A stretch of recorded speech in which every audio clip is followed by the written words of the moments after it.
got the whole damn verse spinning around you with open arms.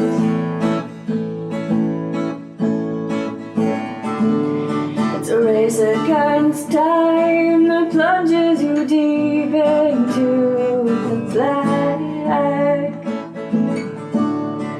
What are you gonna do when the void stares back? You'll never stop the revolution. Time to begin your evolution. Take a leap of faith.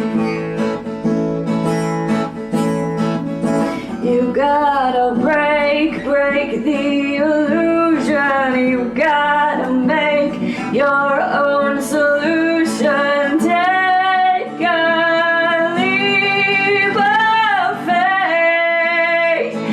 The future's just a void, jump away.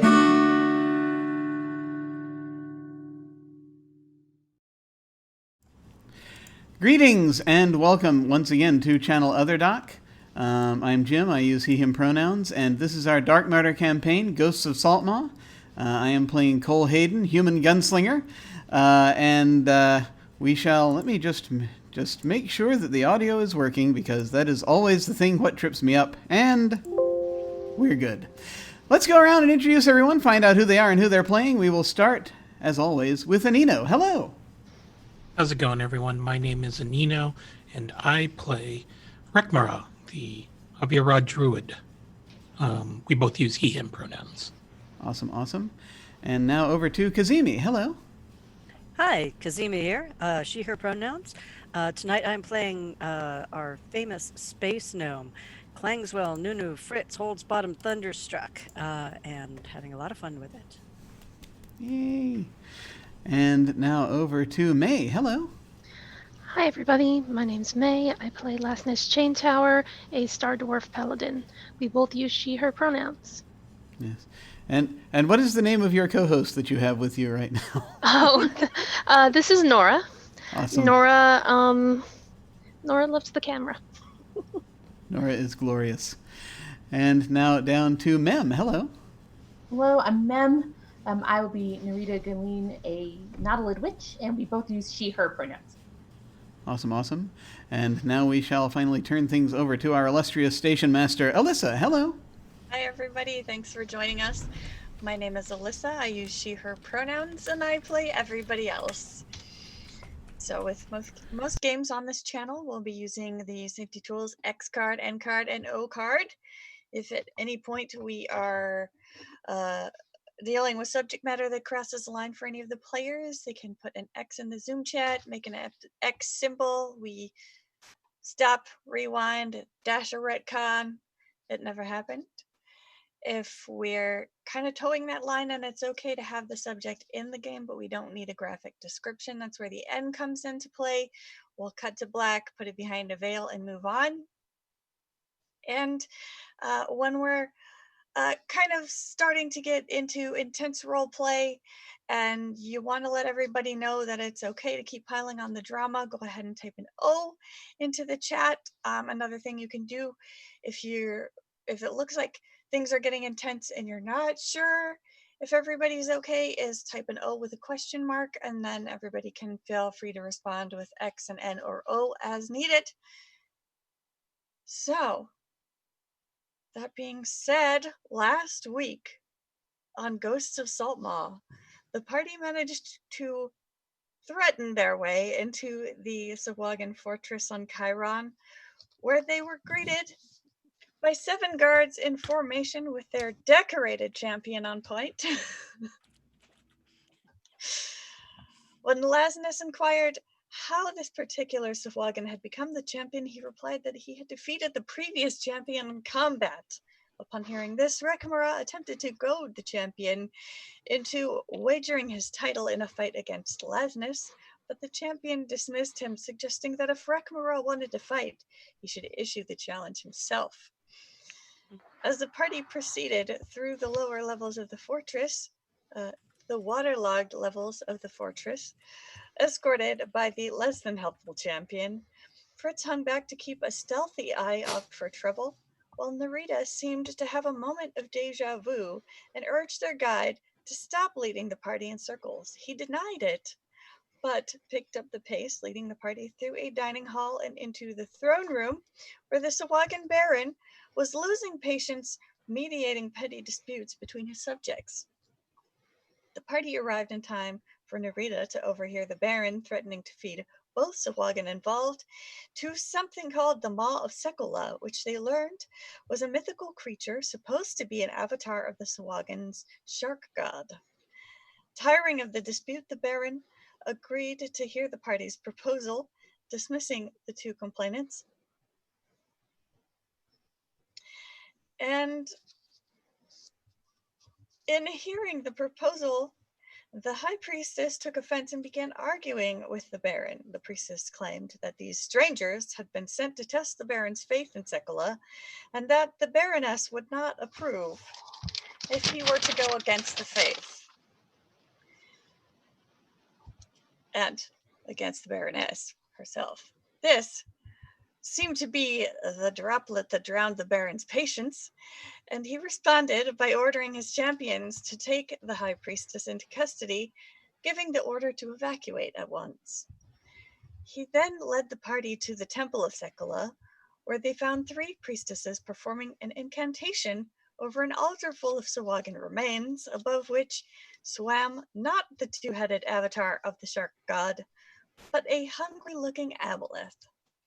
Rekmara immediately disrupted the ritual by casting Thunderwave at the priestesses and breaking their concentration, which caused the aboleth to swim down and devour 2 out of the 3.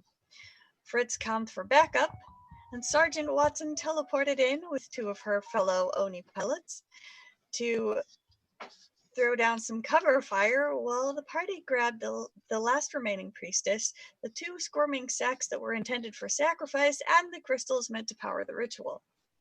Once the evacuation was complete, Sergeant Watson opened fire upon the aboleth's lair from aboard the Akuma and turned the fortress to slag. As the aboleth died, Narita sensed a change in the water, along with a glimmer of hope.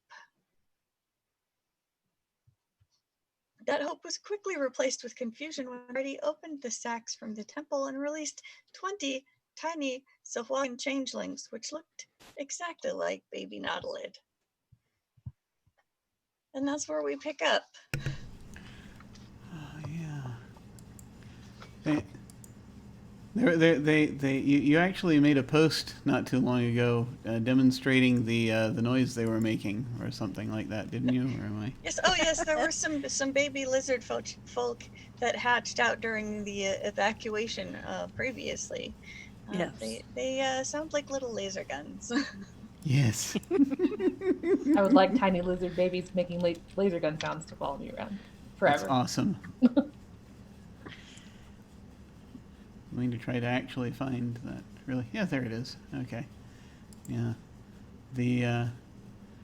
I'm not going to sit here and play the noise, but for those of you who want to hear it, I'm going to go ahead and link that. Yep, there you go. Link that tweet in the chat there. There we go. Cool. But yeah, a lot of baby lizards. Indeed.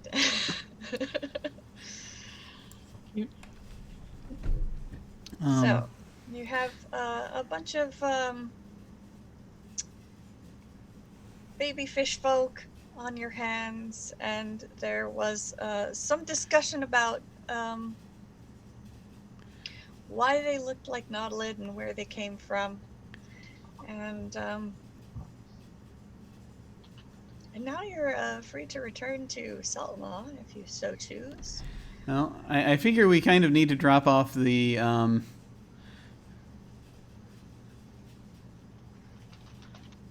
Weren't the Sahuagin going to the interim? Sahuagin, yeah, the in-between station. You have some Sahuagin to drop off so they can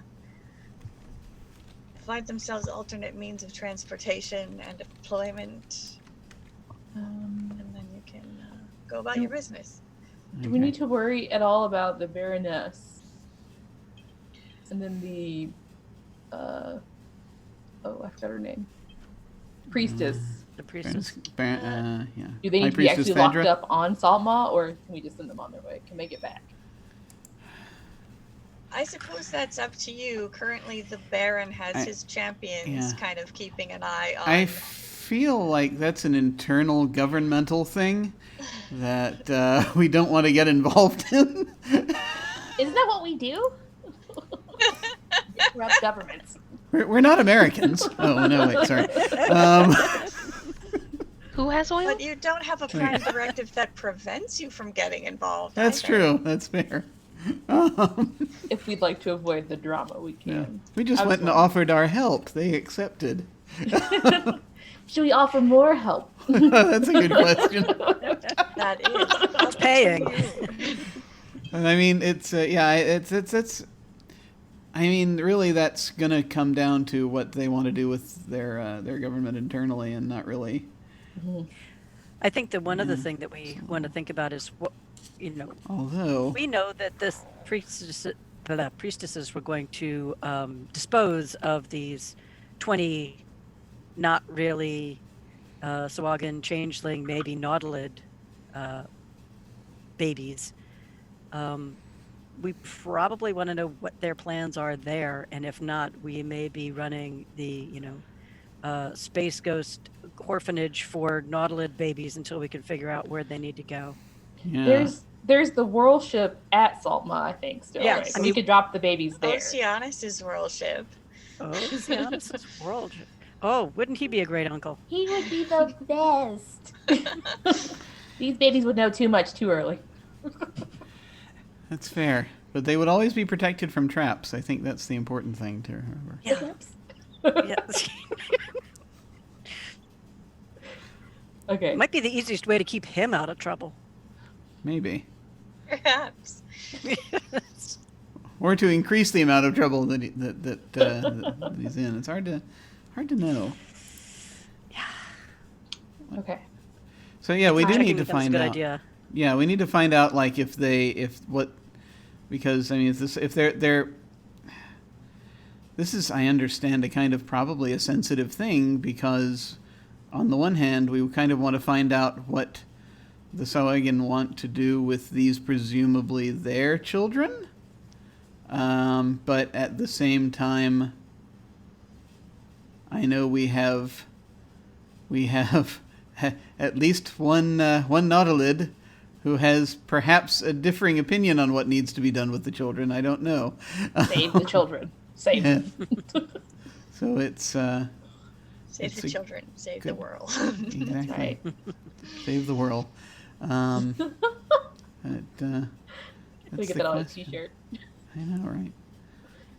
So I guess Yeah, we need I to think figure that out. figuring out their plans for like what they want to do with their Baroness and Priestess, and then also what they would plan to do with the nautilid babies, knowing that if it's bad, we're just gonna smuggle these little babies off take them on the Saltmaw. Who would you like to ask about these babies?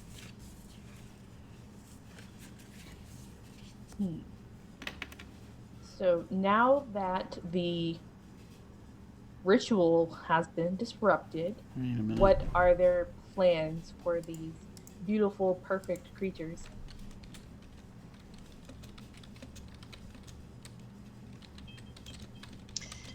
Well, the Baron, since he has the priestesses and his wife under house arrest, and they're all under guard by Lee and company. The Baron tells you they have no particular use for them. These are mostly orphans, or they were given up by their parents, and you can do with them as you like.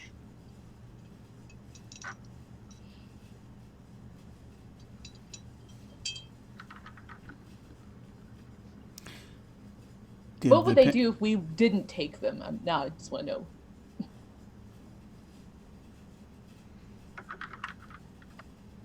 They don't tend to fit in very well, so those of them who survive the rigors of Sahuagin society tend to find other living arrangements. Okay. So essentially they're cast out anyway, so we can take them now so that they can be raised amongst More similar? other more similar. Oh, I don't know how to say this without being awful. They be raised with other nautilus. Okay, there. Okay. Yes. Did the Sorry, parent? Jim. Sorry, Did Jim. the parents? They tend to give be them up? outcasts among Sahuagin society, so if you take them, they might have a chance at a better life. Did the parents give them up voluntarily?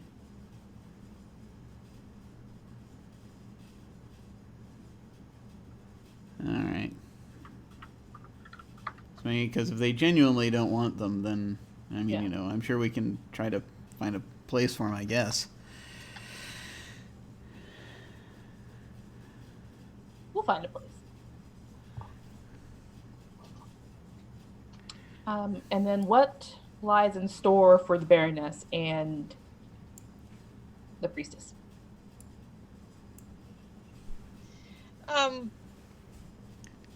Are the Baroness and the Priestess the same person? No, those they're are separate. two different people. Okay. Different All right. people, yeah. I was just trying to make sure I got that there's straight. there's Okay. the Baroness, and she has a couple of priestesses, and she's more religious than her husband is. He's Okay. more ambitious. The High Priestess is Thadra, right? Yes. Did the Baroness? Did we find out the Baroness's name? I've just been Baroness. imagining her as the Baroness from G.I. Joe. Sure. Let me look up her name real quick. Sorry. because I have. You can see how very complete I That's have to fine. keep my notes here. Yeah. It's fine. Notes are good. Baroness Seklas. Seklas? Anti-clause, but minus some syllables. Okay. Thank you. Sorry about that. Seklas.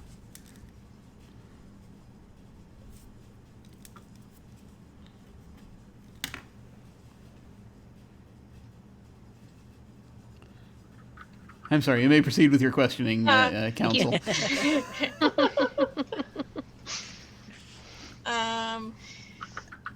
For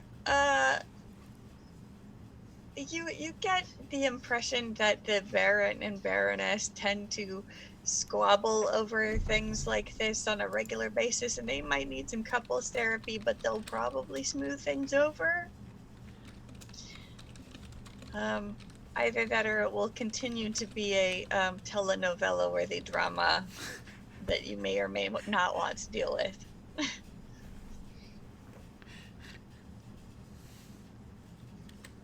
Yeah, I think not for me. Yeah. Thanks. You can go ahead and inform the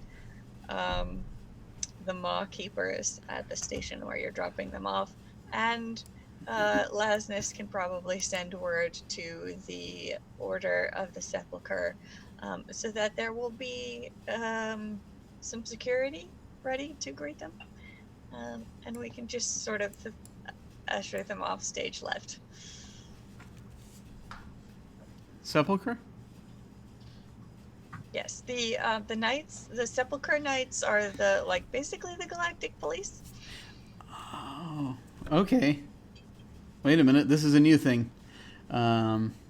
Which in my, I need to know this because there's a chance I will have worked with them before. You would probably have interacted with them before. The Sepulchre. Whereas Knights. the Likshay garrison is more like the regional military force. The Sepulchre Knights are based out of the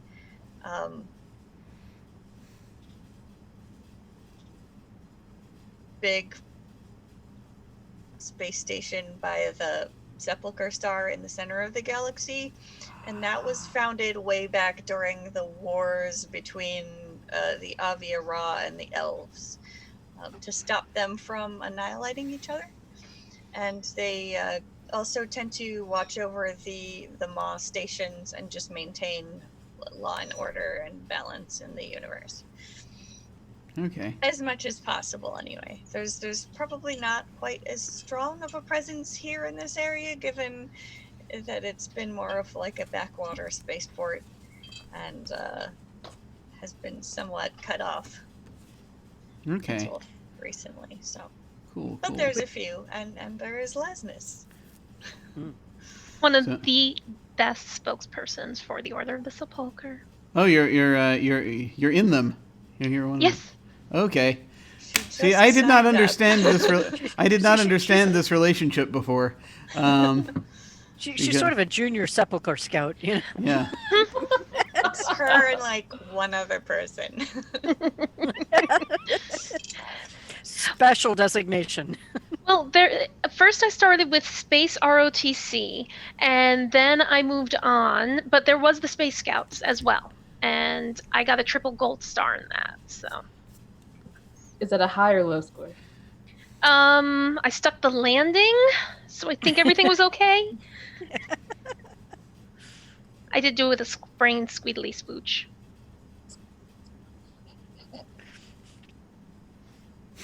Maybe a few technical demerits, but she got points for artistic interpretation. Speaking of artistic interpretation, the caption got squeedly spooch.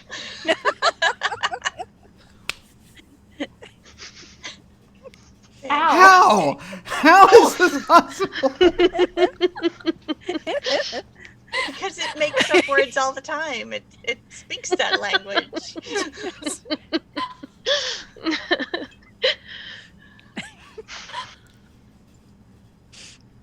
I'm amazed. I am amazed.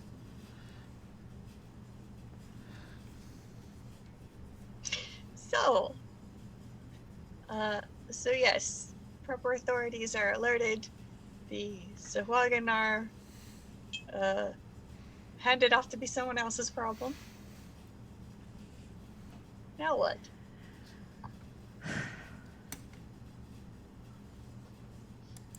We're all new parents. Puzzle talk. I'm just carrying new parents and babies somewhere, back to the Saltmaw. Yeah. These are cargo at the moment. How dare you? Those are we need to- people. They are people, yes. People can be cargo, okay? Love There's cargo. no No. distinction for me. No, Oh, man. I'm sorry, guys. Cargo fast. People go slow. Excuse me a moment, I have to stab myself. Okay. Yeah. So yeah, no. Basically, no. These are passengers, right Yes. now, and we're just transporting them to somewhere. I'm Maybe sure there they'll. won't be any trouble at all. No trouble at all.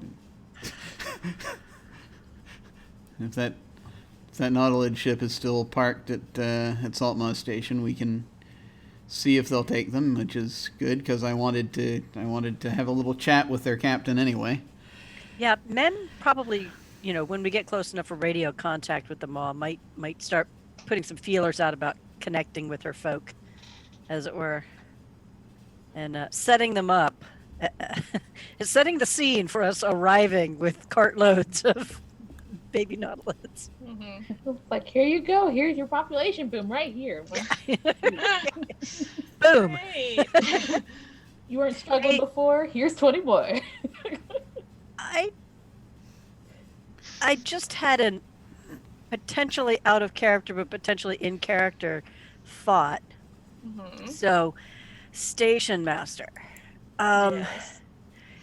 In our previous dive through information about Chiron and some of the suspicions about that Mem brought up, or that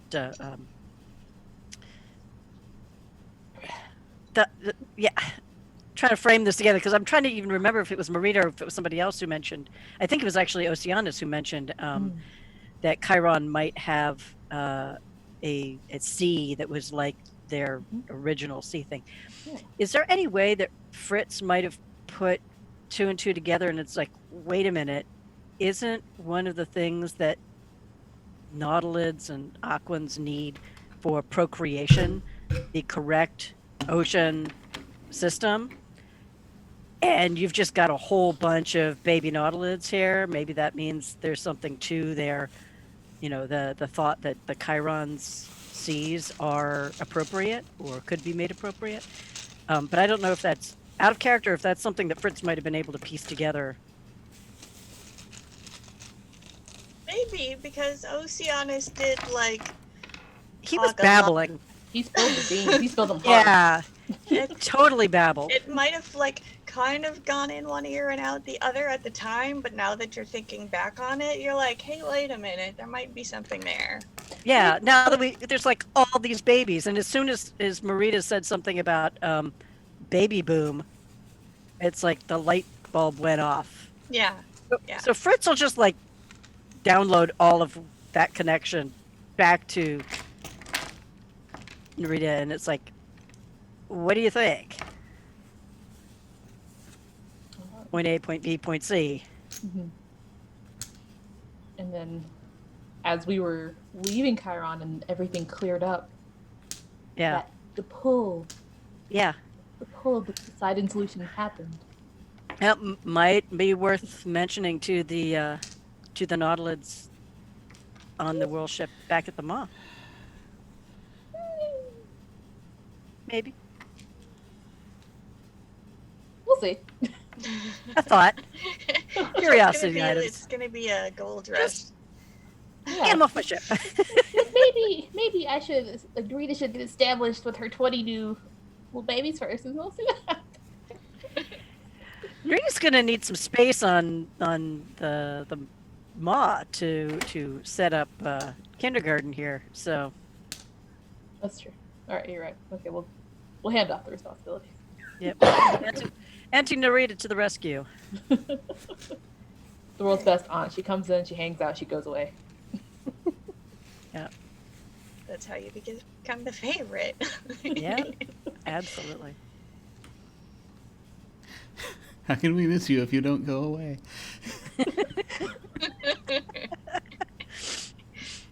All right. So you send out messages if you wish. Yeah. Make your way back to the station. What do you want to do first? Do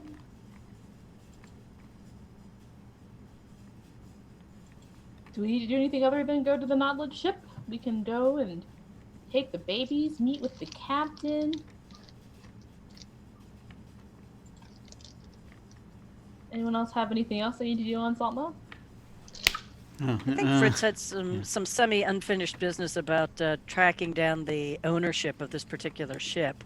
We sort of left that up in the air, but if we're going to be having sort of a divide and everybody deal with their things, Fritz is going to dig a little bit more into the history of the ship if possible. And try to put all of the, finders keepers thumbprints on it as we go. Right. So you get back to Saltmaw Station, and the first thing you notice as you're debarking is that the dock workers and residents seem to be kind of in a foul mood. There's been some delayed shipments of goods and stuff, which sort of makes sense given all the smuggling and piracy that's been cropping up lately, and also things getting put on hold in order to stop some world-ending events. That kind of thing. There's some people are a little disgruntled. Someone hasn't had a haircut in a few days, and they're upset about it. And there's also a rumor going around the docks that someone's been sabotaging salvage ships.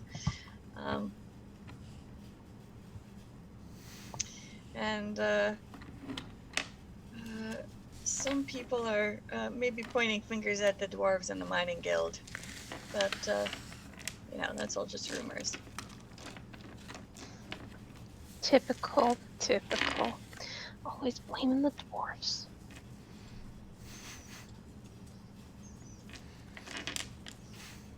Well, that is a thing that I will note and possibly later look at job boards about. But that's its own thing.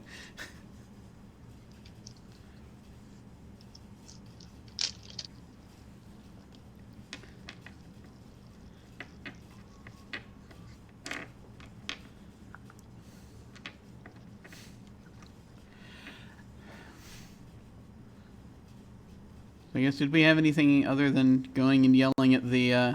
Okay, well, I know in my case it's yelling at the Nautilus ship, or. I have sepulcher paperwork to do because I finally took the oath, but that's it. Nothing to do but deliver some babies.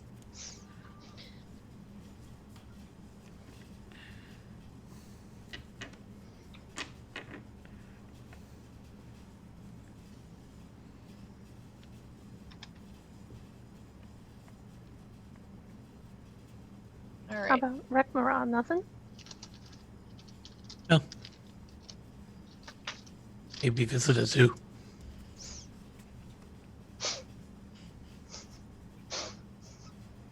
Looking for some more critters to add to your collection. Well, seeing as that I have wild shape as an ability, Rekmara would probably should take some time to familiarize himself with creatures of space. Perhaps. Oh yeah, that's something else that Fritz is going to look up in between trying to track down ownership of the ship. For us, let's find out anything more about giant versions of the roaches, Oh, right. and maybe even That's right. mentally talk to my Fritz has a stowaway. weird in the lobster. backpack. Yeah. What's his name? What's whose name? I don't think we've known them long enough to name them. But I don't think any of us know them. Yeah, the giant roach has Yeah. name, but we don't know it. We don't know that Right. Yeah. he's there. I think Yeah. Fritz might know it, but Yeah, nobody else other than knows. Fritz, the rest Nobody of us. else knows he exists. Well, we saw him, right? But we don't know that he's You still with saw us. him. You don't know he tagged along with Fritz. Yeah. Yeah. And she just mothered something about a lobster, that's all. Yeah, just crazy talk. Just before we blew up the fortress, so that was a little bit of a weird moment anyway for everybody. If something So- happens Yeah. to her, or happens to them, even though we couldn't see them, then blame the lobster. But we also couldn't see it. So Right. Yeah. Maybe that's a goblin. Not a goblin, I'm so sorry. Wow. A gnome term. Jeez Louise. You better watch it, Boy. But you also know that Rekmara frequently talks to a thwirl that is invisible. So, stranger things have happened. True. This may not be a case of space madness. it's badness. Spadness. I think there's a couple of terms in spacer lingo that might be relevant here. It's either roach rage, or they're praising the sun. Praising the sun. Yeah, you can ask Rekmara to explain that one.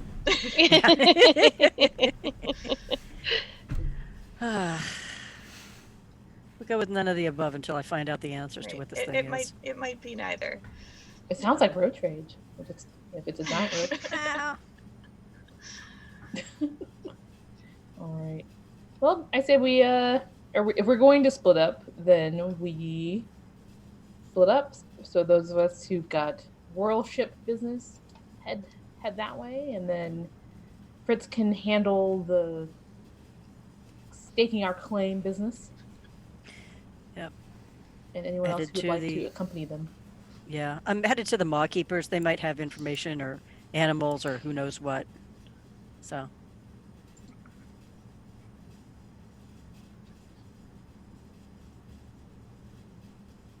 All right. So, first we will we'll head to deal with Nautilid business, because we got to get those babies properly taken care of. So the leader of the world ship Manan, where Oceanus is from, is named is a Nautilid woman named Azaline. So you could go and talk to her, or if Narita has any particular individuals on elsewhere, connections of her own that she wants to talk to, feel free to let me know. I think starting with the leader of the ship is a good place to go. Okay.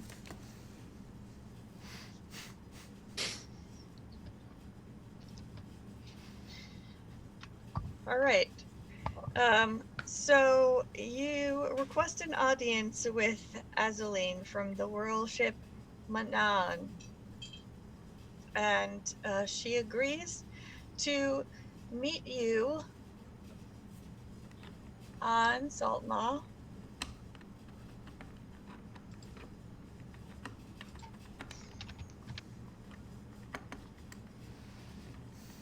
In an area called Green Market, which is, it's basically a greenhouse set up between the arrival and departure gates and the main businesses of the mall station. So it's kind of a greenhouse. There's a fountain, and there's like all kinds of connecting aqueducts that go through the station and to the aquatic accommodations. So you can head to the Greenhouse Avenue, and she will basically pop up out of the pond in the greenhouse.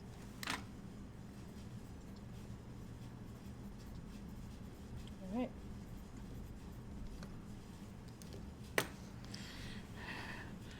All right, you should probably go first, because after I talk, there's a good chance she's going to throw us out. Okay. Well, you are in a public place, so. Oh, true. Oh, that's good. She can't throw us out. She can't She'll throw just- you out. She She'll could just get back in the leave. pond and just swim on away. Security can throw us out. That's about it. That is also a possibility. Station security. And you could also leave if you so Wait. desire, if things are. Oh yeah, going that's poorly. right. That's also an option, isn't it? Yes, I keep forgetting it's that one. This is an at-will arrangement. I've already forgotten. What kind of container are we holding the babies in? Are we just going to roll that through public?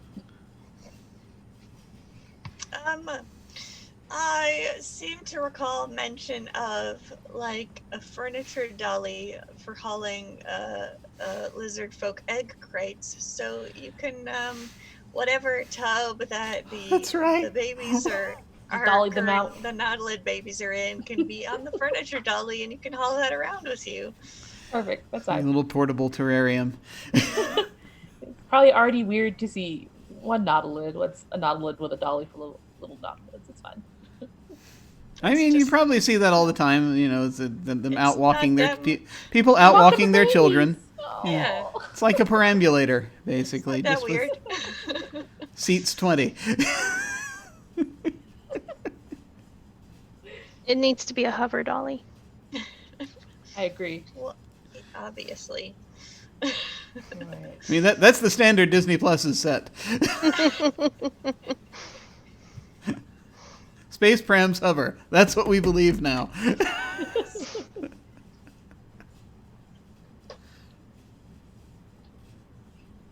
You just like, you've got the little drone controller that you stick on your wrist, and Yeah. it just follows you wherever you go, unless you tell it to do otherwise. Yeah, that's how that works, right? Sounds fantastic. All right, so she's here now too, Yes, right? she's here. You're here. Everybody's here. So you're saying that we're here? I think that's I think so. okay. Good.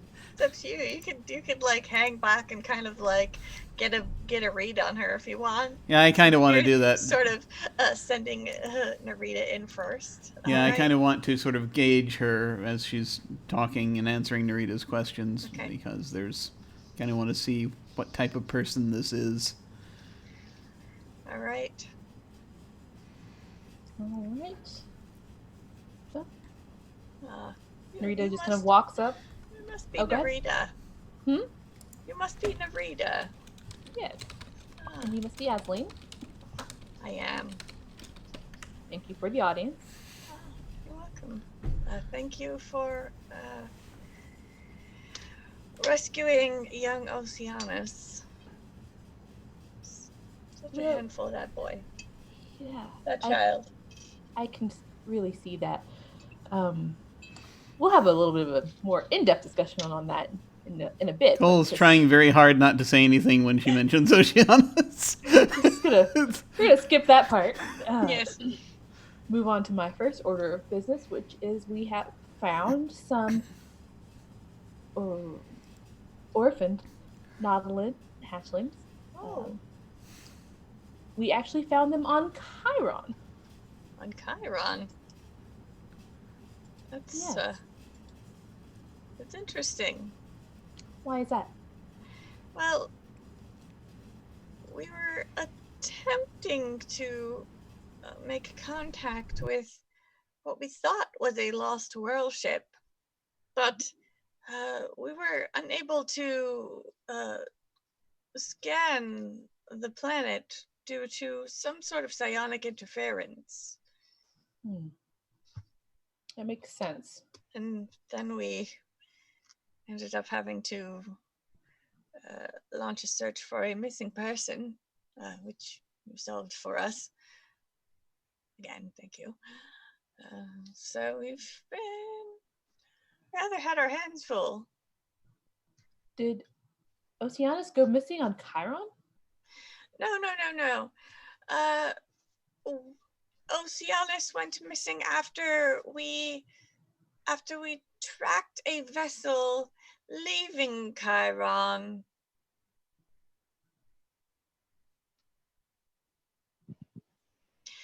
And it came here. Right. I can only assume we had been tracking a different vessel previously, and I can only assume it crash landed on the planet, but we were unable to locate it due to the psionic interference. And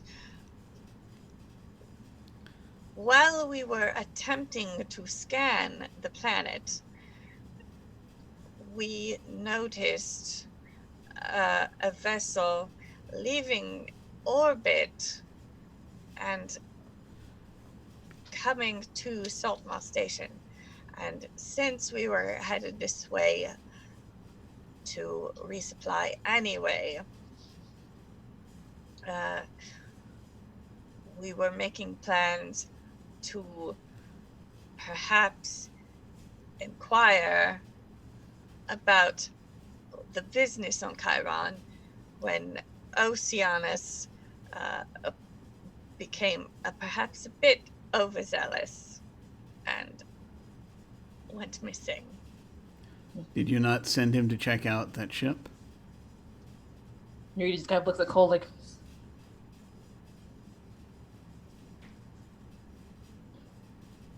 Also, this is Cole Hayden. Hello. Afternoon. Hello, Mr. Hayden. We did not explicitly send Oceanus. We certainly wouldn't have sent a green fighter in alone on such a sensitive mission. We were in the process of organizing to investigate, and Oceanus got ahead of the party. I would like to see if I can gain an insight on whether or not she is being truthful. All right, go ahead and make an insight check. I shall roll this icosahedron and see what it says. So that is a total of 17.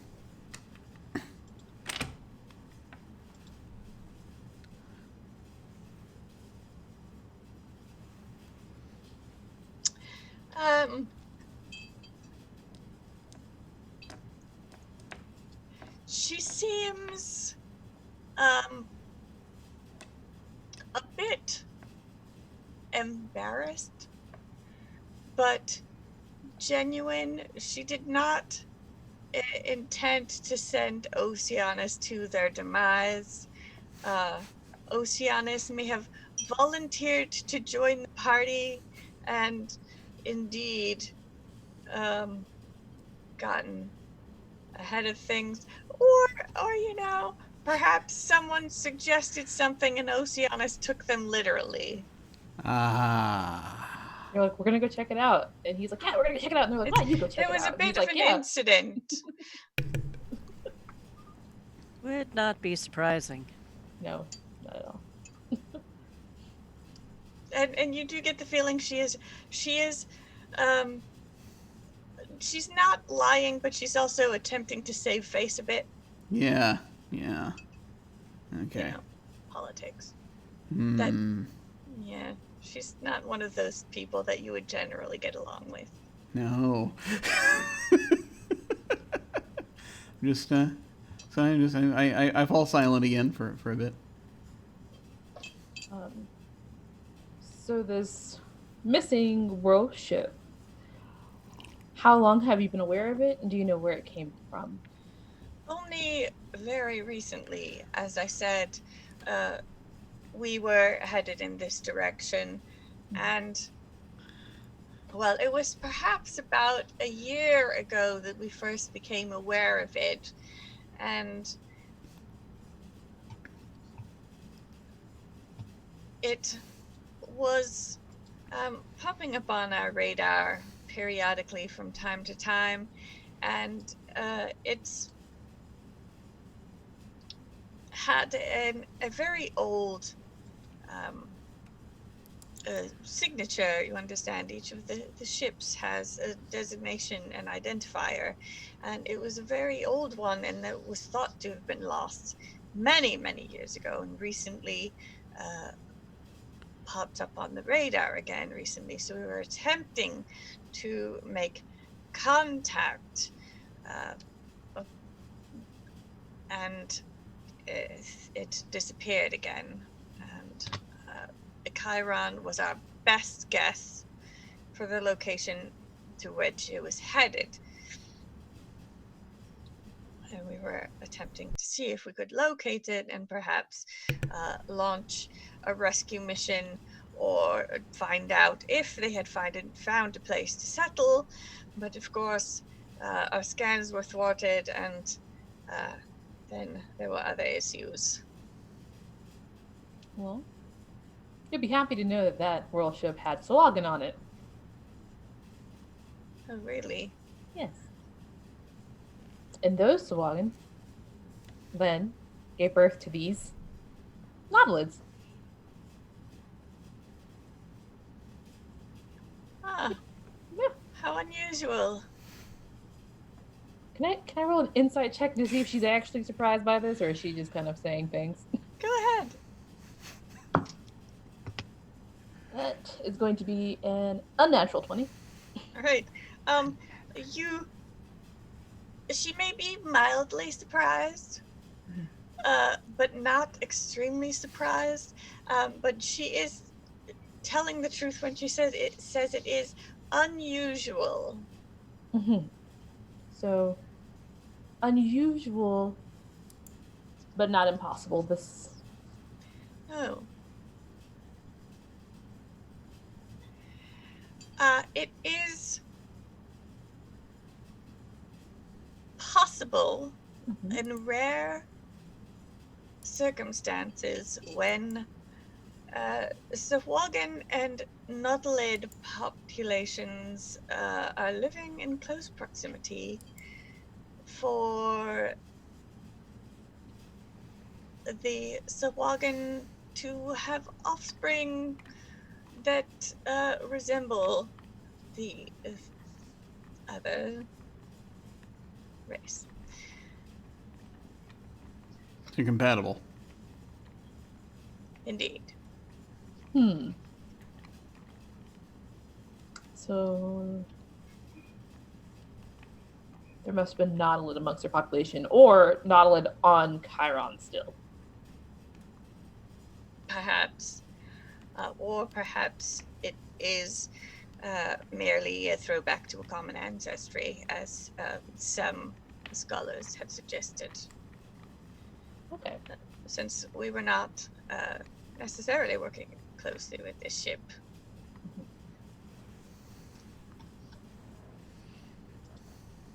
Well, without having a manifest of their crew and passengers, it's impossible for me to say whether they have Nautilid among their population. we were told that these were taken from Sahuagin parents. So perhaps the common ancestry is the key here. But more importantly, currently, is that these Nautilids will need other Nautilids to help raise them. Indeed they will. Rita just stares intensely. I suppose we are the closest Nautilids to the station at present. Yes. Other than myself, who is world shipless. And we do rather owe you for rescuing Oceanus. So I suppose we could take them in. That would be very kind of you. And we appreciate it. Oh, well, Do you have the necessary facilities? yes, we shall make do. Do you have willing parents? Yes, I'm sure we can find some willing parents. And is it a trend at all that you kind of let your younger folk wander off by themselves without making sure they've understood your instructions? Certainly not. But you know how young people are. Yeah, I've known quite a few young people in my time. Who unfortunately kind of received messed up orders, and very few of them made it.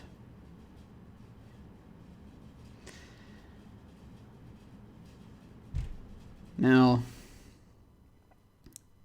I'm going to take what you've told us on good faith. But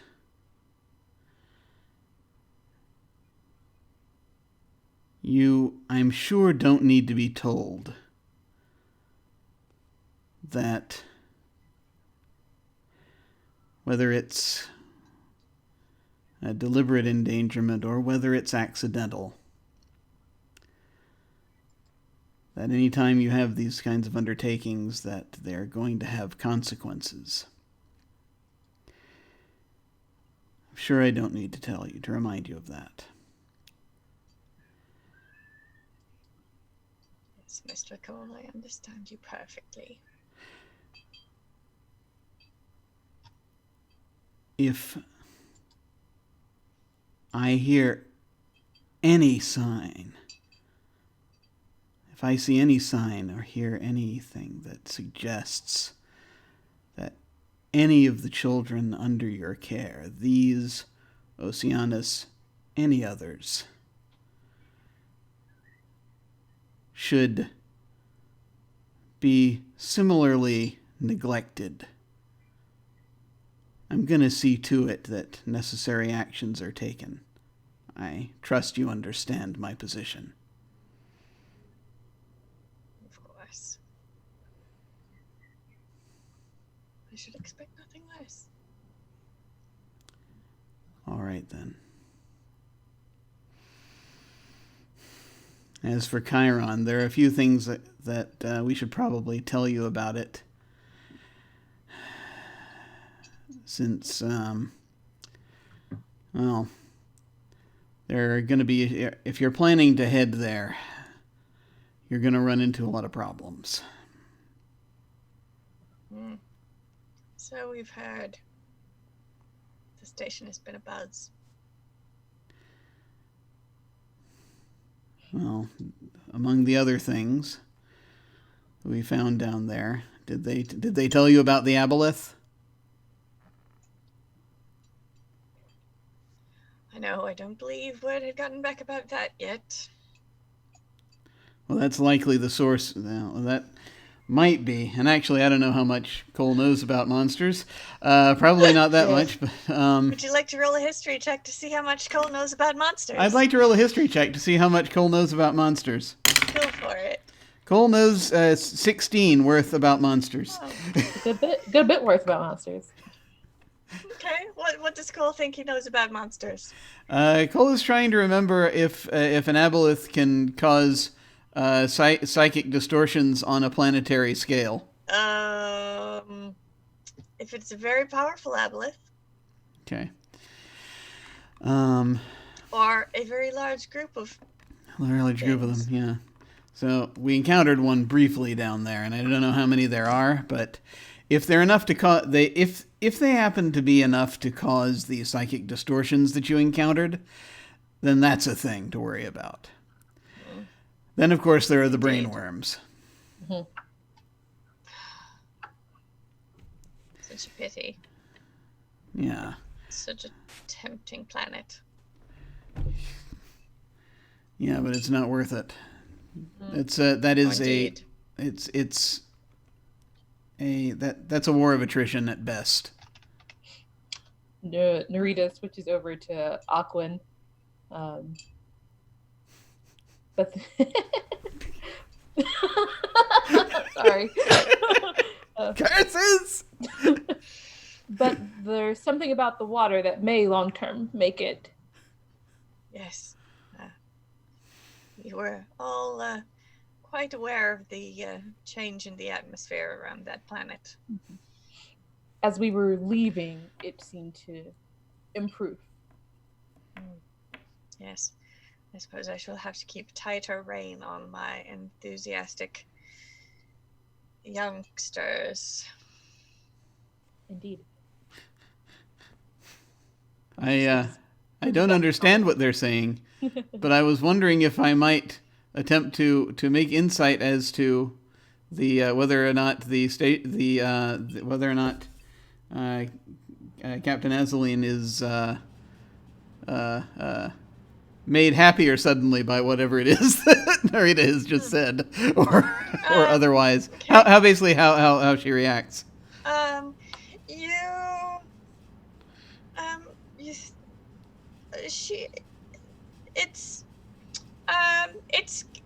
It's like she's just received mixed news. Okay. So, and that's pretty easy to read. She's not super trying to hide it. Okay. Aside from the fact that they are talking over your head in Auckland. Yeah. There's something going on. You just gotta get yourself a universal translator. I know, right? Why do I not have one? Does anybody else imagine when people are speaking Aquan that it sounds like... Exactly. The little bubbles. That's perfect, Alyssa. Narita will tell you what she said. She just wanted to make the other Nautilus feel like we had a secret. Special. Special, yeah. Like, this is a thing that people don't know, although you know. So there's no point in keeping it a secret otherwise. Schmoozing a little. Yeah. That's fine. Yeah. Well, you'll find out later. All right. And then, Anything else business you want to take care of before you part ways with Captain Azaleen? Let's see. We wonder about the aboleth and the brainworms. Threatened her not to hurt any more kids. just all business. Just I'm trying to think if there's anything else. If there was, yeah. The only other stuff is actually stuff that I don't think that Cole is cognizant enough of to make comment upon. So for me, I think we're good. yeah. I guess Narita will just keep asking questions in Aquin. Just one more thing. Any plan to go back to Chiron, knowing what we know about this? No. I should imagine any further reconnaissance will be conducted from a distance until such time as the Psyworms have been exterminated. Whoever exterminates them will get first dibs on Chiron. That could be you. Yes. I imagine there will be quite a lot of negotiation with the Lexay garrison before that happens. Very well. That's it for Narita. She's gonna lean down to the hover cart, say goodbye to the babies.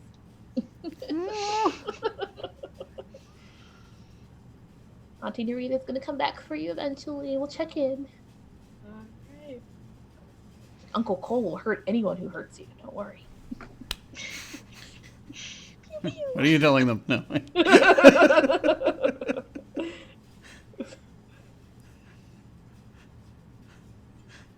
I don't understand what you're saying, but I feel like you're committing me to something. Wait, what? No. Nothing more than you committed yourself to, sir. That's fair. Just listening for his name. I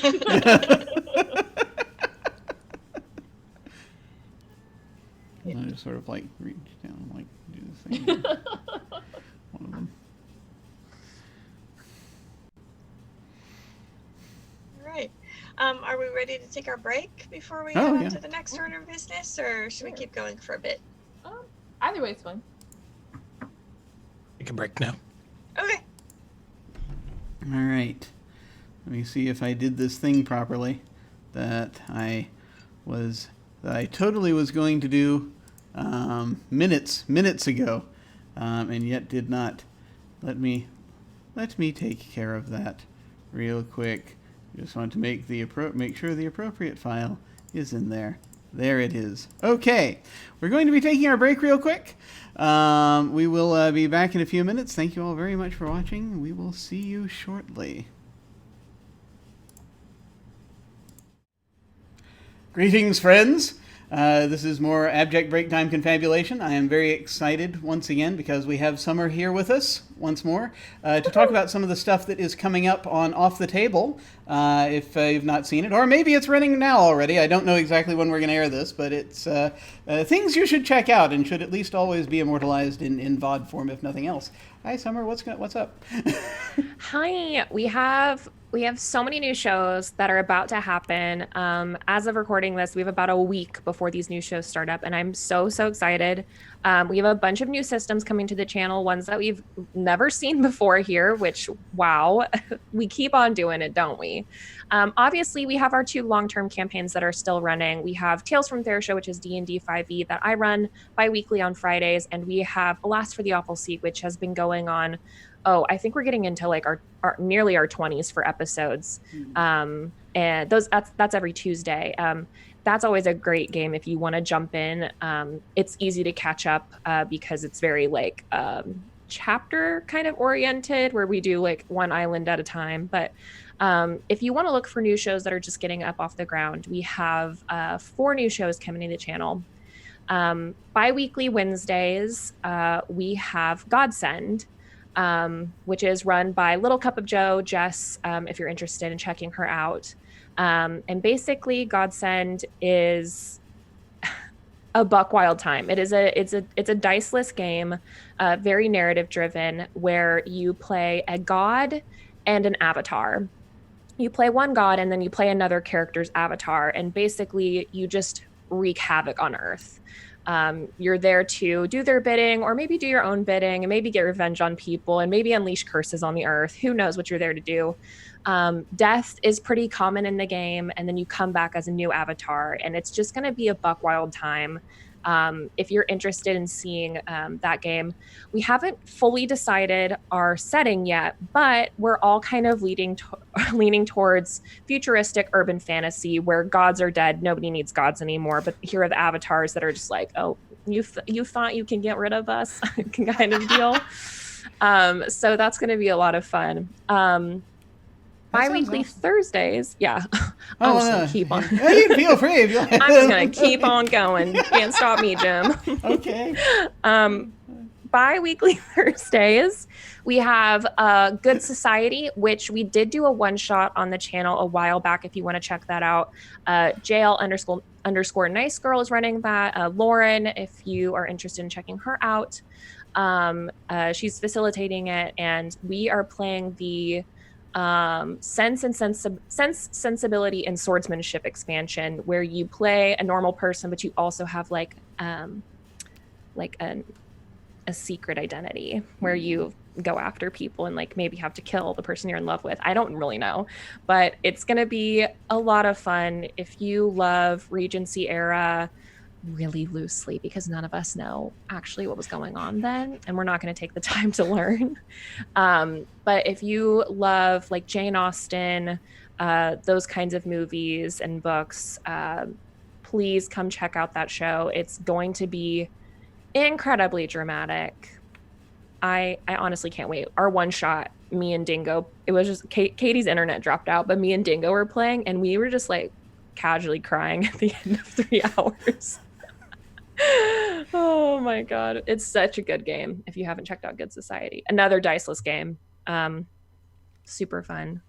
And then also bi-weekly on Thursdays, we have Liminal coming to the channel, which is a 2d20 system. It is urban fantasy where essentially you play not detectives, I guess, but kind of paranormal investigators that are kind of delving between this world and then, Arcadia, Feywilds, whatever you have it, other realms. And you can play the mystical, magical, or you can play the mundane and kind of see where those two worlds overlap. And I'm also very excited. We love urban fantasy on Off the Table, obviously. We've had a lot of Urban Shadows of 3 campaigns, and obviously Off the Table is doing 2 podcasts as well. That's Urban Shadows. So we love urban fantasy. I'm very excited for it. The system seems really cool. I've never played Liminal, so I'm really excited to do more with that. Cool. And then our last new show, bi-weekly on Fridays, is Hark, which is set in the Cypher system. This is probably the game that I have been the most excited for, just because we've been planning it for a long time. And essentially it is a post-apocalyptic world, similar to Land of Oo from Adventure Time, where you have this really awesome mix of modern things that we would recognize, cars, video games, but you also have magic that's abundant. You have gods that roam the earth like little creatures. We have vampires that steal dreams rather than suck blood. We have witches and wizards and gummy people and people who have lived under the surface of the earth. It's going to be a lot of fun. It's going to be kind of hope punk story about travel and found family and finding your purpose, a kind of coming of age tale. So I'm really excited for that one too. It's going to be fresh. It's going to be really fresh. I'm playing a vampire hunter. I'm so excited. Oh, that's wonderful. The idea, it's good. We don't see a lot of hope punk, so that's awesome. I'm that sounds crazy exciting. Actually, all of these things sound crazy exciting. The just the idea of seeing the things with the gods roaming the earth in other forms. It's something that we're starting to get a few more games about that more recently, and it's good to actually see them in action though, because I don't actually see people playing them so much. Yeah. So it's really good. Yeah, Godsend has some crazy awesome art if you go check out like the PDF. And it has a lot of expansions too, I think. It's got a couple of versions out. I think we're playing version 3, which I'm pretty sure is the most recent version.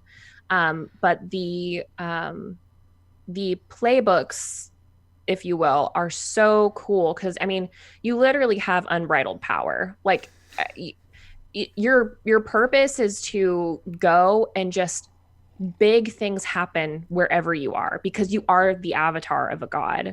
And when everybody has a death move, so when you die, like dying is actually fun because you get to unleash these like massive like curses or natural events or like just crazy shit on everyone.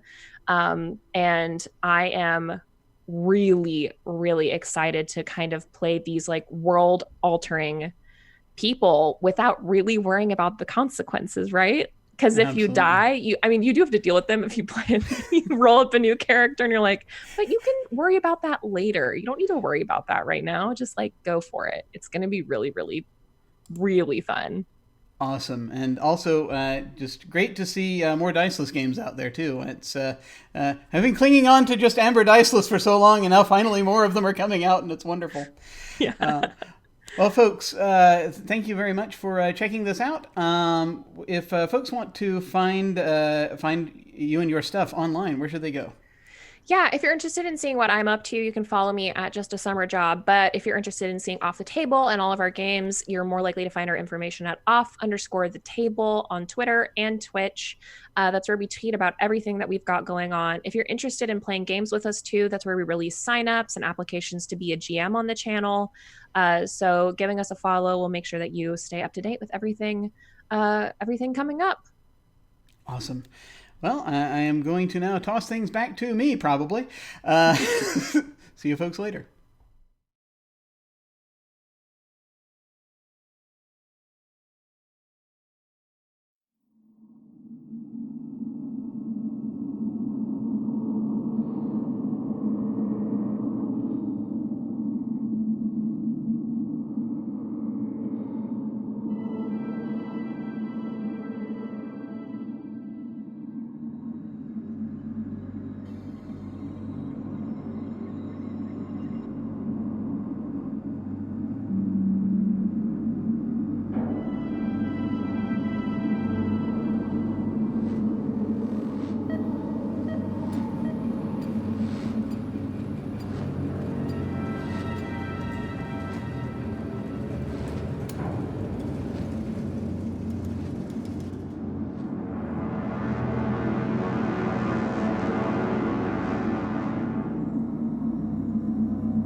We have returned, and we are back on Saltmaw Station.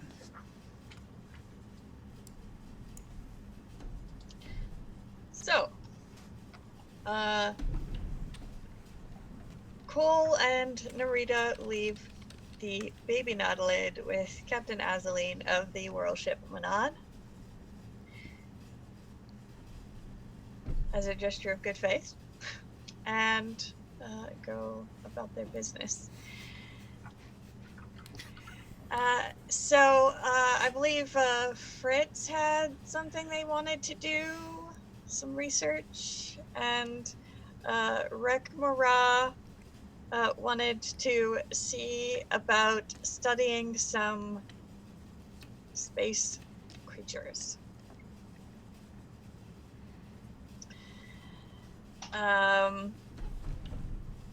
We are currently at the greenhouse.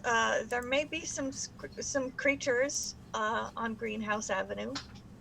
Rekmara, if you would like to see what there is to see. Sure. That sounds like a plan.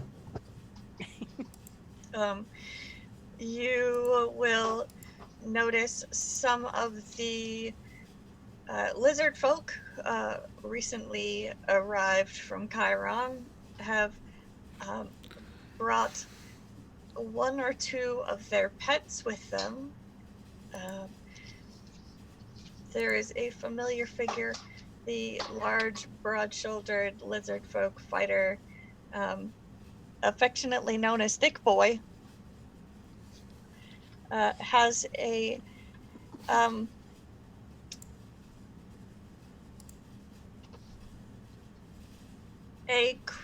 strange creature with him. An alien beast with 4 legs, a scaly back and tail, and a snout like a dog, but with extra large teeth.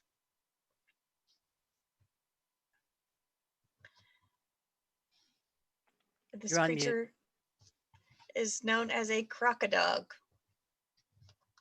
A crocodog. Yes. It's exactly what it sounds like, a cross between a croc and a dog.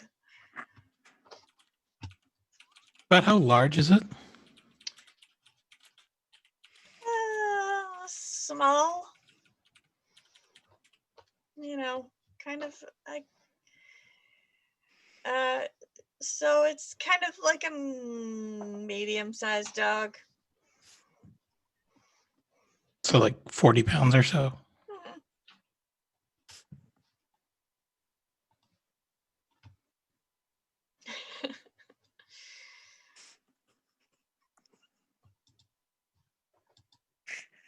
Does he's gonna talk to Thick Boy about this and says, is this a full-grown animal? No, this one's really still just a puppy. It's only about a year old. Interesting. There any interesting characteristics about these animals? They've got good hearing and a keen sense of smell, and different folk will train them for different purposes. They can retrieve, they can hunt. They've got a pretty good set of mandibles on them if they bite down on something, but they're usually not aggressive unless you train them to be. No. I guess it's a little disappointing. I mean, if you find a feral crocodile in the wild, they could be a little aggressive, I suppose. Not like old Thousand Teeth back on back planet side. Ooh, you should have seen the jaws on that mother.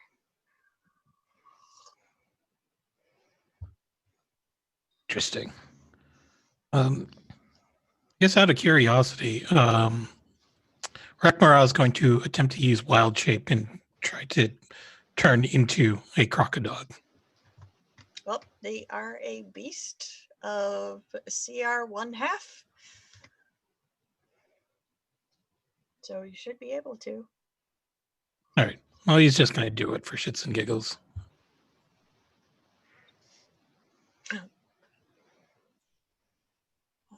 Never seen that before. He'll just revert back and says, "Well, that was educational."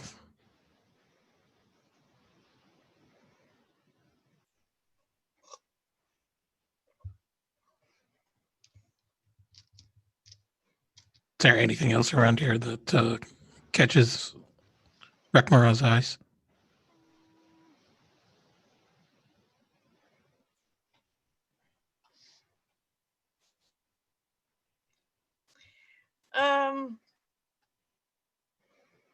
Like over in the marketplace, there are some people are starting to set up little booths and stuff. And there's like a fish market. So you see somebody's got like a big tank, and there's and rather than being a tank of water, it's kind of set into the bulkhead in the wall of the station. So like the atmosphere is vented out of that particular tank, and there's just like a big fish swimming, like rather floating in the zero gravity.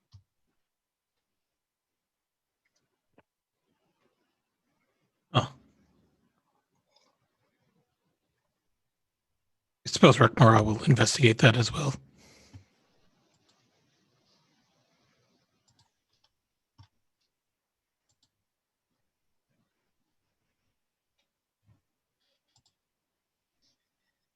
And the shopkeeper sort of inquires whether you're looking to buy some dinner, or if you're just window shopping. I'm just window shopping. What kind of animal is this?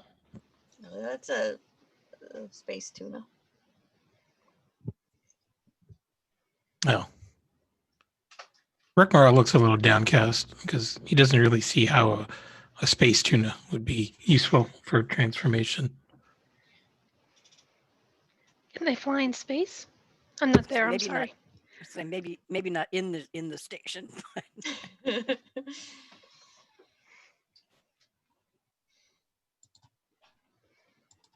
Oh, if you're looking for something a little more exotic, we got a shipment of fish from planet side.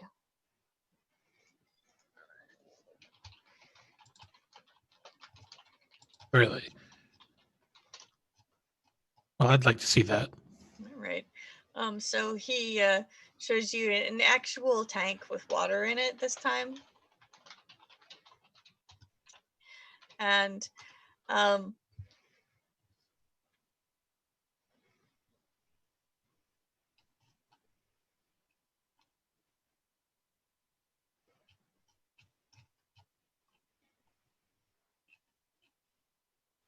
trying to he's got like a large eel, and then he also has a tank that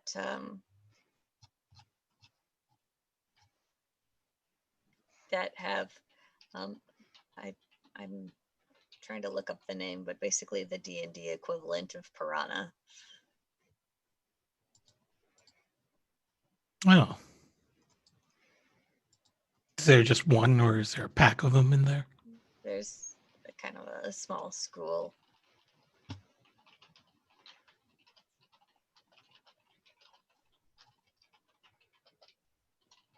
Well, I suppose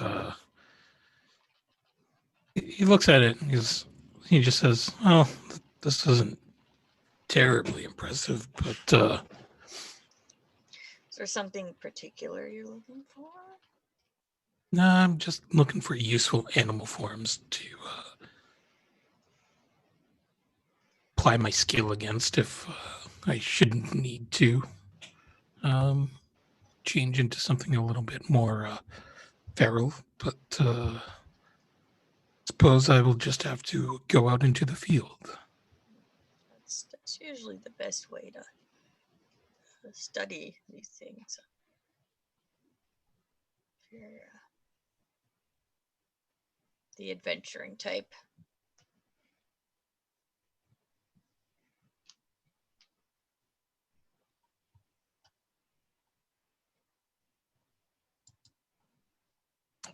Well, anyway, I think Rekmara will just take his leave and maybe wander back towards the ship. Okay. So, Fritz, you had some research you wanted to do? Yeah, two things. One was trying to find more about the ownership and movements of the ship, the Space Ghost that we have now. As far as Fritz can remember from what's been said, it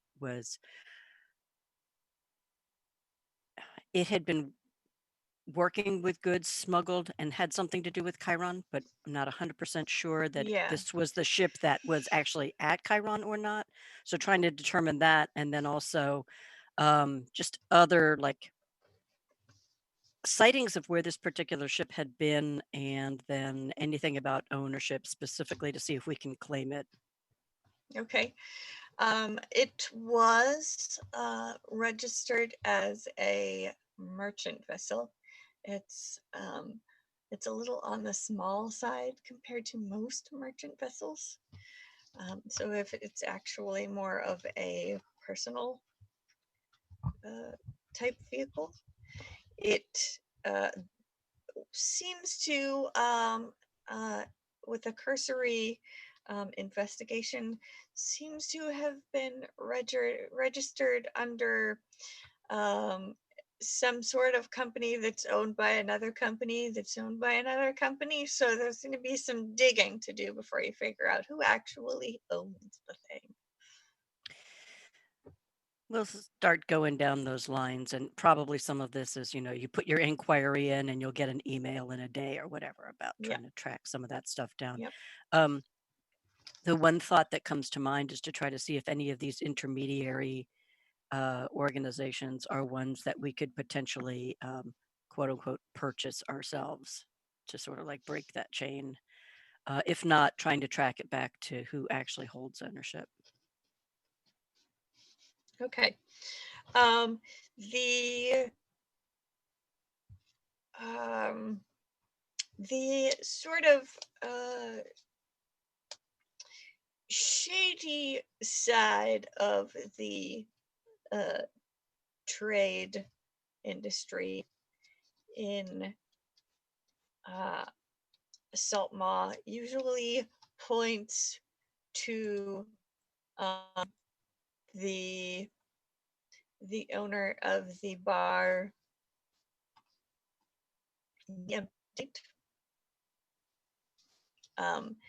He is known for doing a lot of like cash business, under the table stuff that people might not necessarily want other people knowing about. So you can make some inquiries there if anybody has heard of the thing. But also, if you make too many inquiries there, people might get word that you're nosing around. Yeah. But there is also a rumor on the docks that if you give a copper coin to a worker in a red shirt during the graveyard shift, they can put you in touch with somebody who knows things or can get you information or goods that are usually hard to get. Good to know. Fritz is already thinking of a two-pronged plan to try to attack additional information on this. But before going into that two-pronged plan and like leaving here and circling back up with everybody else and seeing how to approach that, just going to see if any quick information can be found. Am I still in telepathic connection with, Space Lobster on my back here? Oh yeah. Mm-hmm. Okay. Mm-hmm. Do you She's have a still name in the on- backpack on your back. Yeah, it's just like, hey, dude, okay, so I'm trying to find out a little bit more about you so that we can, number one, make you comfortable, and number two, I know what I'm in for here. I can look up information if you can tell me anything about you, and then I can look up a little bit more. My name's Shern. Shern? Okay, it's Yeah, good to know. well, that's what they called me. Oh, what are you called? Me? Will Shern work for now? Sure. Okay, we'll do that. Are there others like you? What do you mean? Like my size? My kind? Well, your kind. There are. There's one on your ship. Okay. Littler than you, right? Real small. Yeah, you're big. Yeah. Why are you big?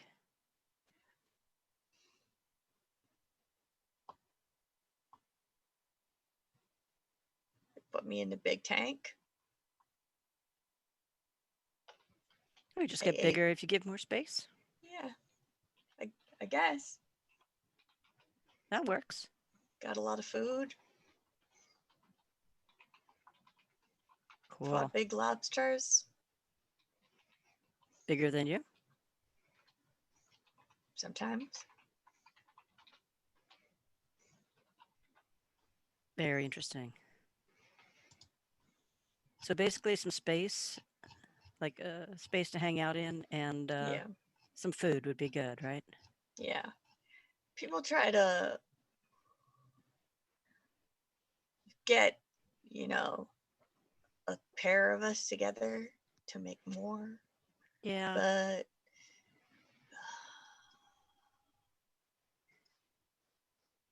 we don't do well in cages. Totally understand that. And I assume you guys don't like to let on where you run loose, because then that just lets everybody know where you are, right? Yeah, no. Little bit of a problem with that. Completely understood. Let's keep you out of sight for a while, though. Okay?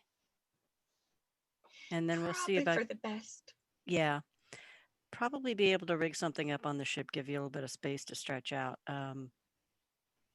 But we'll work on that, okay? Okay. All right, sounds good. So Fritz is going to work under the assumption that this is just one of the space roaches that has just gotten really big because of space and indeterminate growth and all that other fun stuff that happens with creatures. This could be very interesting. Could be very problematic. We'll find out. But Fritz anticipates being able to use some space within the ship to create a tank space at some point. That'll be on the list of things that Fritz tinkers with. And since Fritz already has a reputation for tinkering with things on the ship, this is not going to draw a lot of attention, I assume. So we'll work on that later. But Fritz will go ahead and see if they can find the rest of the gang here. Okay. All right, Lesness, anything you would like to do while you have some downtime on the station? Well, as long as I notify the Order of the Sepulchre and update my Nora, I should be fine. That's what her hard suit is called, her tactical carbonic hard suit. It's the Yeah. nanotechnological overlaid remote aura. It's part of Okay. the whole her whole stint with the matriarch, and not just the name of my cat. Good to know. But yeah, you can get in touch with the order here. Is there anything particular what you want to do, or just general maintenance, checking in? Mostly just maintenance and checking in. She, even though she transferred from the matriarch's personal army to the Order of the Sepulchre, she doesn't really have a lot of clout or anything at this time. Sure. Right. That is something you build over time.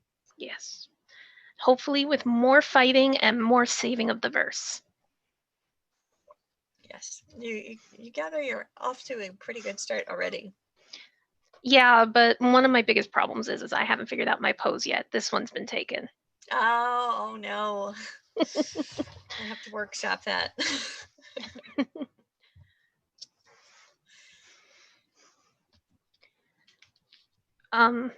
She would also go to see Elander just to thank him, Eleander, I mean, Mhm. and see if there's anything she can do in return for him. But like to check anything out or anything. Right. But beyond that, I can't imagine.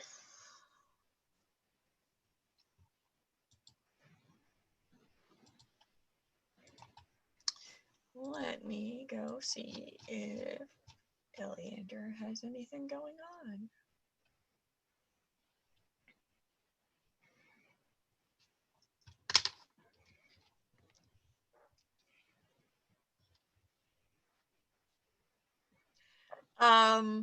Just the usual trying to crack down on smuggling. So if you have any leads. Okay. Nope.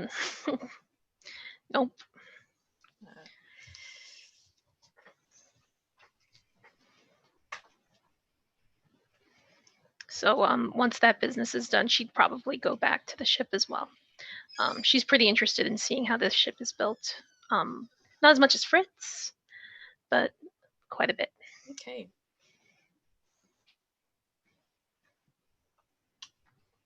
Well,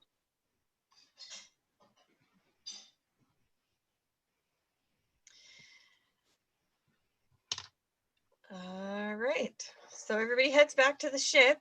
Is there anything you would like to do on the ship?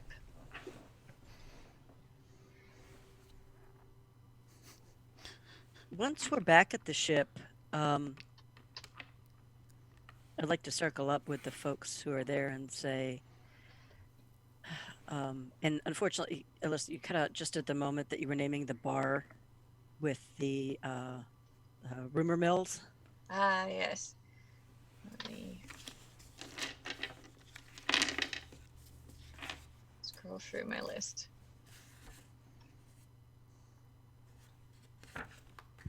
So I don't accidentally send you to the wrong one. That would be there bad. are many.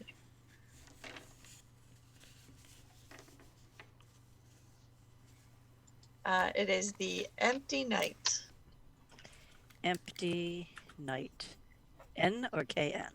Or does it matter? N. All right. So everybody, I got a lead on a place where a lot of shady transactions happen. Cole, you may have even heard of this one before, but it's the Empty Night. Is that the same one we were in at first, or is that a different one? The Hive of Scum and or Villainy. I think that's the same one where I started. That's the one. Okay. Yep. Oh, yeah, I go there. Okay, so it's one of those places where we could probably find out a little bit more about the Space Ghost and like ownership and what it's been up to. But if one person goes in there and asks a bunch of questions, there are going to be a bunch of questions come back. If a bunch of individual people go in there and each ask one question, it's still going to look a little suspicious that everybody is suddenly asking about this ship. But if maybe a couple people go over and ask a couple of questions. It might not be quite as obvious. That, and if we have people asking questions about some of the other ships in the area, like the Whirl ship and like, just some of the other things we've run into, they'll just increase the amount of stuff being asked about.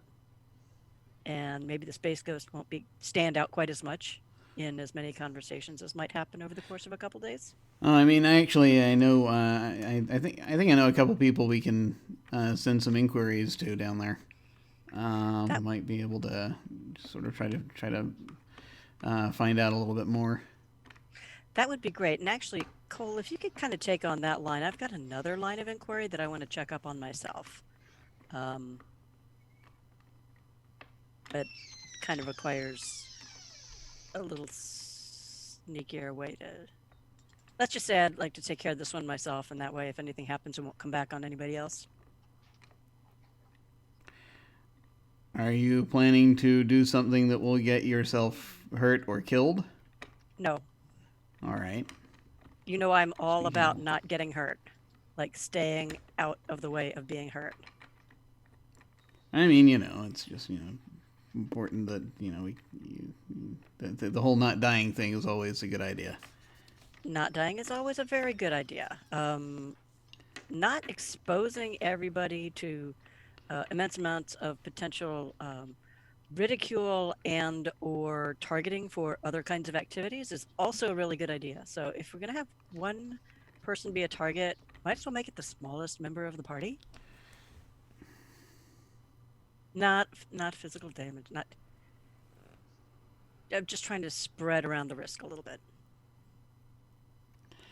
Well, whatever you're up to, be careful, all right?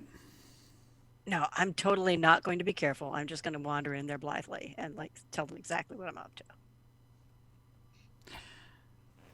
I mean, are you really going to human-splain sneaking around to me? Ooh.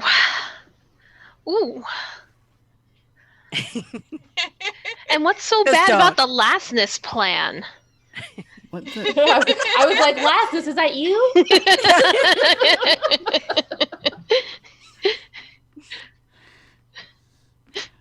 I was gonna say with this crowd, there's a chance it always could be 50-50 for all I know.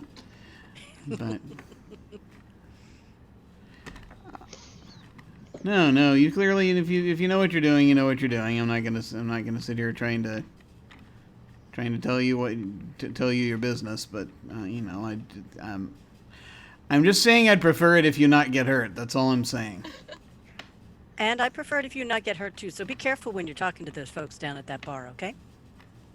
Yeah. Anyway, I'll be back in a little bit.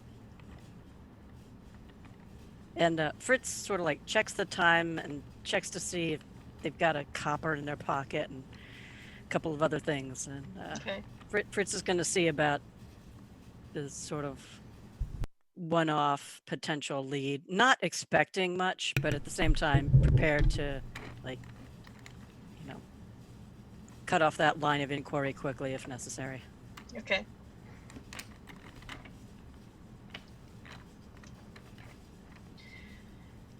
So it's kind of when the time comes, you just head down to the docks, find a red shirt, toss them a penny, and they will get back to you. It's like you give them the message and someone will find you at a later time. Yep. Discreetly. So you can definitely do that. That's the plan. Yeah. We'll see what happens from there. And I will figure out who finds Figure you that and out. when and what they know. Yep. And Fritz will head back to the ship and start looking for based on what we've seen with the ship and the spaces that were used, A, to keep Oceanus locked up, B, as side storage in some other people's various rooms. Whichever space Fritz has taken on as a personal accommodation space probably has space in a wall or bulkhead wall that can be built out as a tank. Yeah. Okay, that's what Fritz will work on. Sure.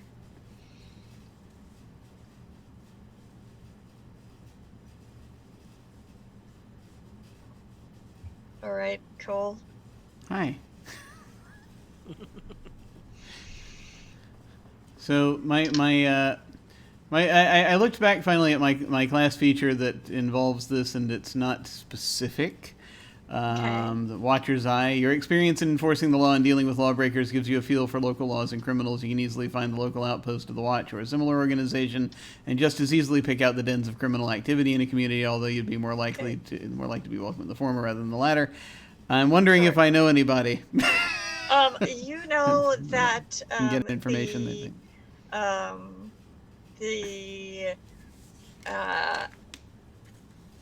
The security team and the military guard tend to frequent an establishment called the Clockwork Goat, which is run by a retired officer of the Lickshay garrison named Lance Keurig.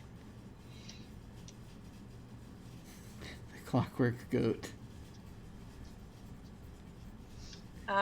That is also the main place where you can find Manistrad Copperlocks of the Miners Guild when she's not working. And it also has sleeping quarters for rent on the upper floors for those who don't want to stay in the Spacers Guild Hall. For people who want something a little more not necessarily more upscale, but a little more private, because the Spacers Guild is basically a hostel. It's just got bunks. This has rooms. It's a whole inn and tavern. And the Empty Night is more of a somewhere between a nightclub and a dive bar. So that's the classic hive of scum and villainy. I can talk. That's where a little more disreputable cantina for mercenaries and the like. Yeah. And so, I mean, that's probably where I go sometimes, just basically looking for mercenary work kind of stuff that I've been doing. Yep. And so I'm wondering if, just so I'm clear on, and I'm trying to actually now go back in my brain here and remember exactly what it is that I'm looking for.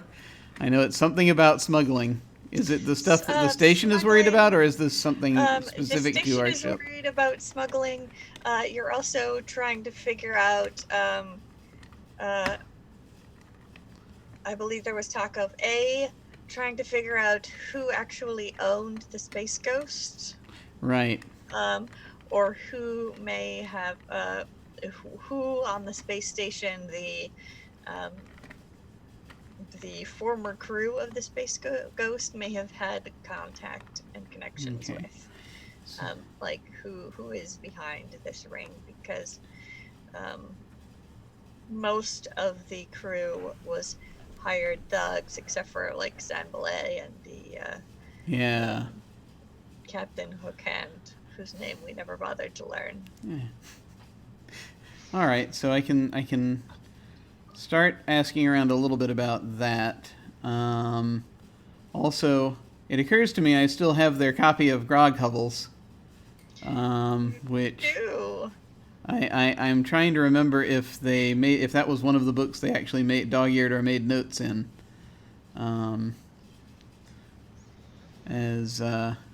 I don't know if there's like anything special there that turns up, but and then I've I've written something down. I've written down Fool's Marsh, and I have no idea what it means or if it's Fool's connected. Marsh was the area on Chiron where Okay, the that's lizard right. folk were rescued from. Its name is a mirror of Fool's Marsh on Lexay. Okay. You gather the Lexay garrison who were stationed on Chiron were having a play on words when they realized what folly they were about. Yes. So, Fool's Oh Marsh. yeah. Okay. Cool. Yeah. So, I actually am going to before I go to the before I go back to the Empty Night, I should say rather, I am going to look and see if it has an entry under Grog Hovels, and just see if there's anything in there. It does indeed have an entry in Grog Hovels, and there are some entries for similar disreputable cantinas and dives about the extended Maw network. This is going to come in handy. Yes, indeed. But is there anything in Grog Hovels that I don't already know about the Empty Night, or is? Well, it's not in Grog Hovels, but you have heard rumors on the station about Empty Night that troublemakers may be thrown out an airlock on occasion. Oh, that's fair. That's understandable. Okay, so basically, Station security comes there only if called. Yeah. I don't want them crimping my style. So yeah, basically, I'm just gonna go try to, like one typically does. Like I assume I usually do when I'm down there looking for work. I'm going to be circumspect about it and just try to figure out if there was any word about probably, these folks who were trying to who ended up hiring the crew of the Space Ghost, that kind of deal, just to sort of try to figure out if there's any way I can sort of trace that back. Okay.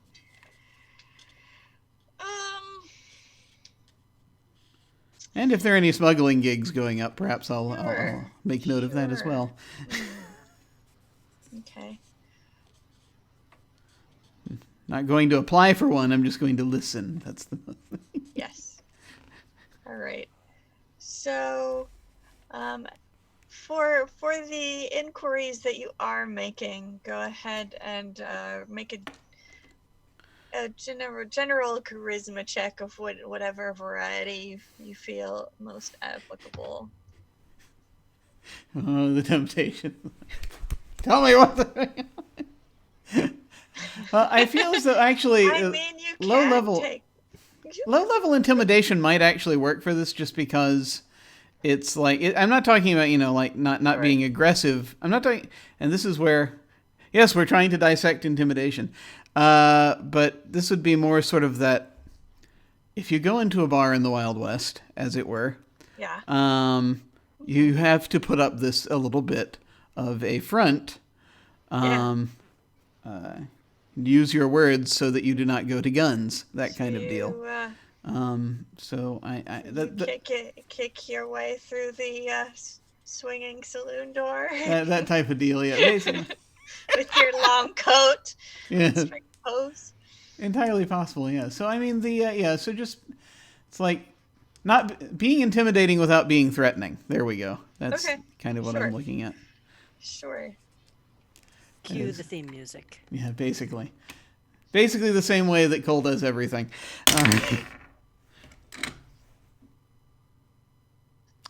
So I feel as though this is not going to go well. This is a very low number. Oh, how low is this number? Kind of what how low the die goes. I know how low the die goes. Yeah. That's this would be that number. Really? It's the loneliest number. Someone in this establishment at the moment you walk through the door, has previously seen you speaking rather closely with Sergeant Lee Watson. Oh, no. And nobody really wants to talk to you today. Darn it.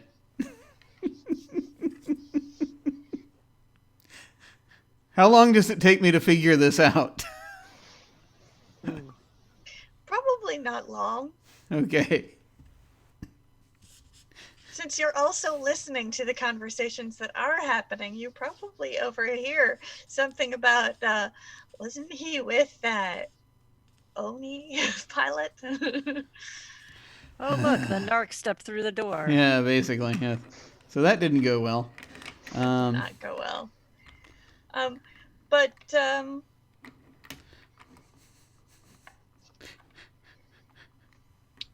you do see a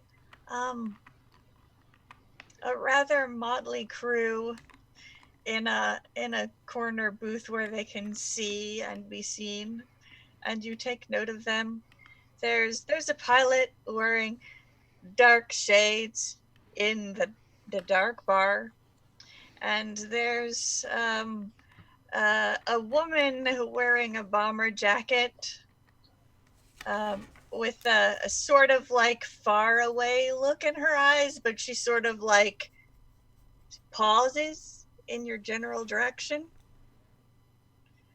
and takes note of you. And there's also someone who looks like he doesn't want to be there, and he's fidgeting with perhaps like a bandolier of tools, and he really doesn't seem comfortable in such a and they take note of you, and you take note of them. Mm-hmm. It's gonna be like shrug, drink. And the pilot raises a glass of looks like orange juice. Nice. So, yeah, well, these are just people that I've seen taking note of me. I don't know that Yes. that they're involved or anything, so No. I'm not going to. They are separate from the whispers of, hey, that's Colhaven. Yeah. Watch out for him. We don't know which side he's on. It's that ex-cop. Yeah, Cole's not entirely sure himself right now. All right, yeah. So that's that. Yeah, so that's going to be a decidedly unfortunate venture that yields nothing. Yeah. So this could lead either to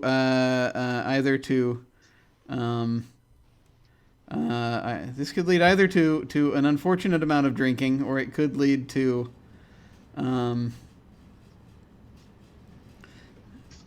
did I check in with Watson afterward? Was she okay? Is she in trouble, or After your most recent venture to Chiron?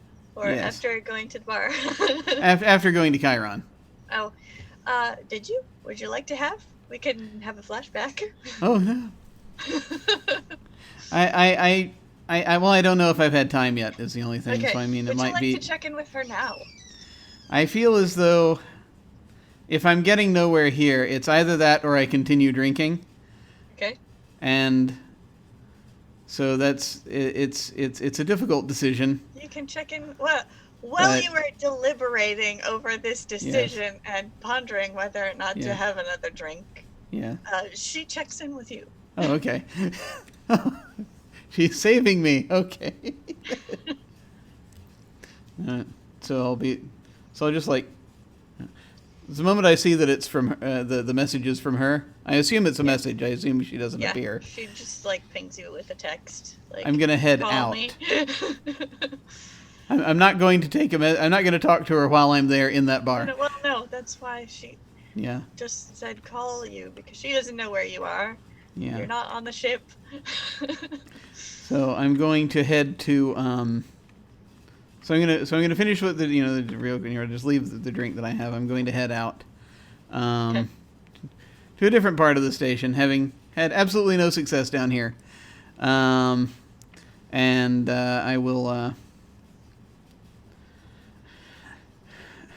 I will go ahead and call her once I'm in a place that is secure. Okay. How secure of a place are you heading for? Probably different level from this one, depending on Okay. wherever it Sure. is. I'm gonna head back to the place. I'm gonna head back to. I'm gonna head back to the alchemist lab. That's it. No, I'm not gonna be quite that secure. That's interesting. Yeah. That'd be an interesting choice. Okay. Just somewhere where it's like more like, if there's like more of a general promenade area. Okay. Yep, for sure. There certainly is. Like somewhere between the arrival and departure gate and the Greenhouse Avenue again. Yeah. Back out to the like shopping district, perhaps. People are milling about, but generally minding their business for the most part. So go ahead and call her. Of course, if you wanted to, you could head back towards the shuttle bays or the docking bays to head back to the ship. I don't want to have this conversation in front of the others. Okay, sure. Okay. So you find a quieter area of the promenade where people are starting to close down their little bazaar for the evening. Yeah. And you call her back. Yeah. Hey, Cole, how are you doing?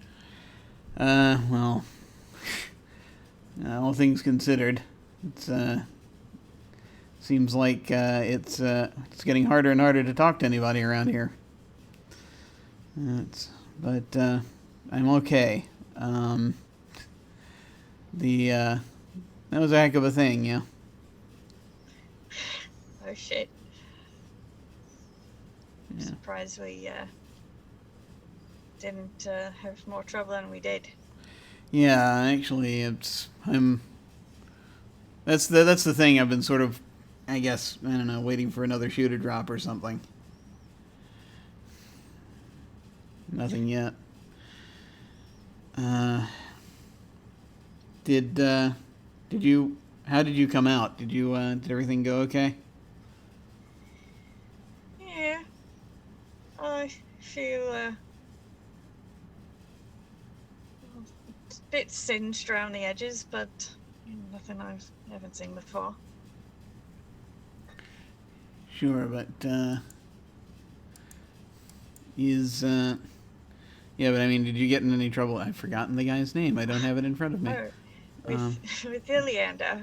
Did you get in trouble with Iliander? Flyborn.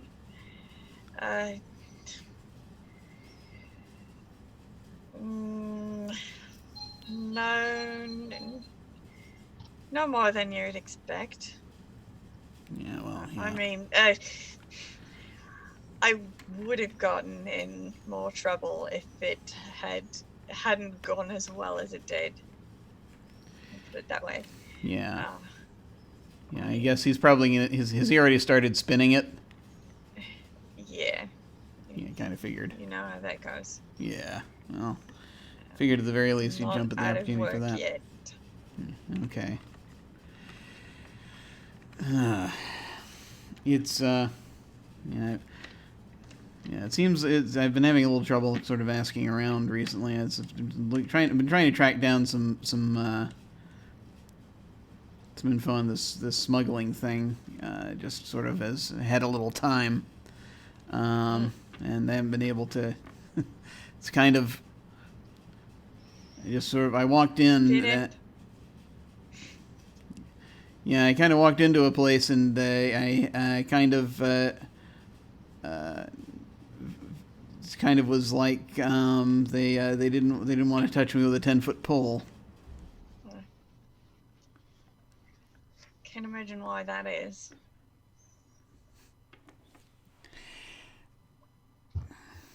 Yeah. I think that You still read like a cop call. Yeah, I guess. It's something that doesn't ever leave you, I suppose. But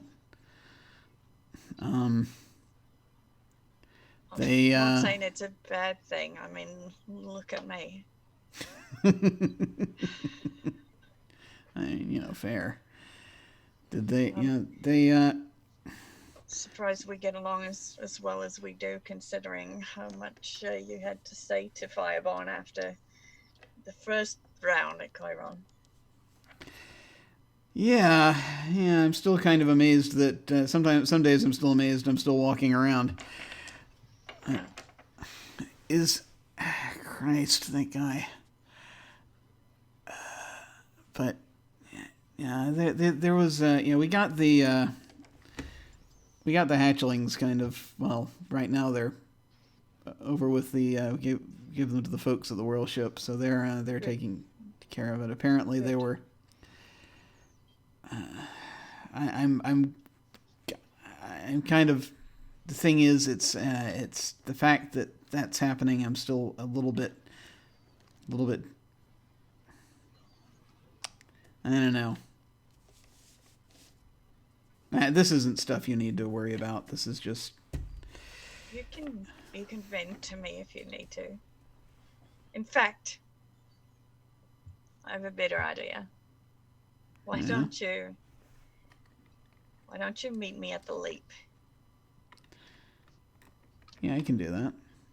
It seems like I'm not doing nearly as much as I thought I was.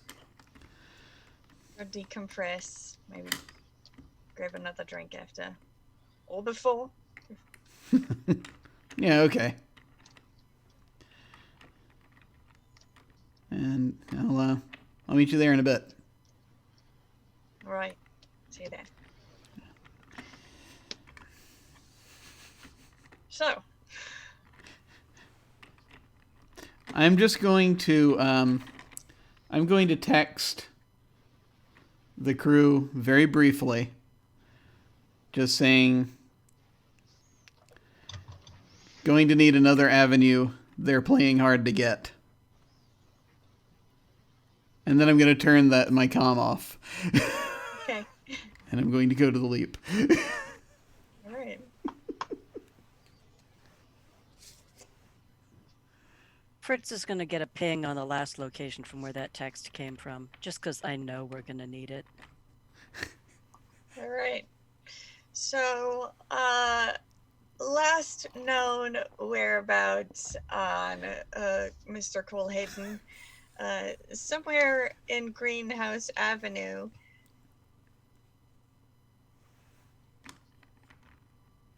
Out on the promenade.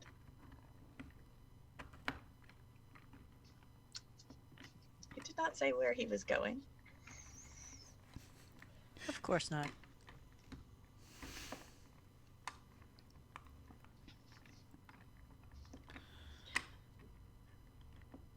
But at least you have a general location to start searching if you need to.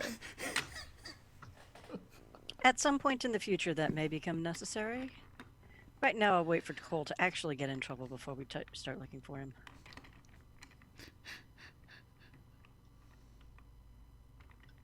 That, and I'm still waiting for my mysterious guy to get back to me, so I don't want to make myself unavailable.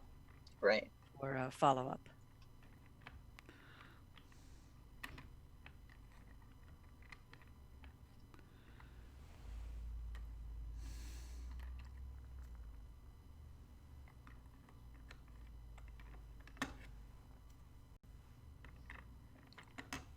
So, you are sort of just casually strolling the docks,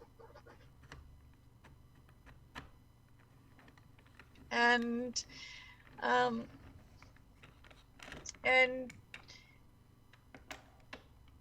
sort of nondescript looking individual comes up to you, the kind of person who looks like they could blend into a crowd.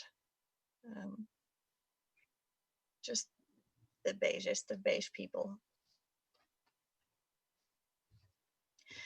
And they say, and they ask you, can I help you find something?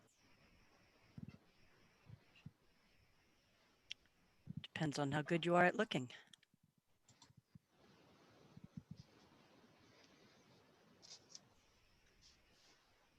Above average. Good to know we're in Wobegon.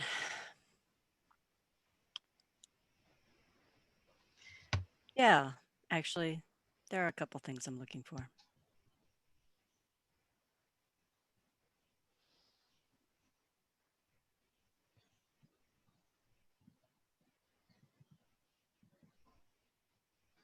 Looks around for a minute. It's like someplace maybe not quite so visible. And I'll wait for them to make a suggestion about where to head. So the empty night, about an hour. Can do that. All right. Fritz, of course, will immediately head to the empty night and blend in / stealth into the crowd there for an extended period of time before the beige one shows up. Okay. So you arrive at the empty night. You see the same sort of crowd of dock workers and mercenaries. There's a booth with maybe 3 to 5. It varies. They have a couple of people coming and going sometimes, but there's the woman who just kind of seems to be scanning the whole place, and the pilot who is sipping orange juice for some reason, and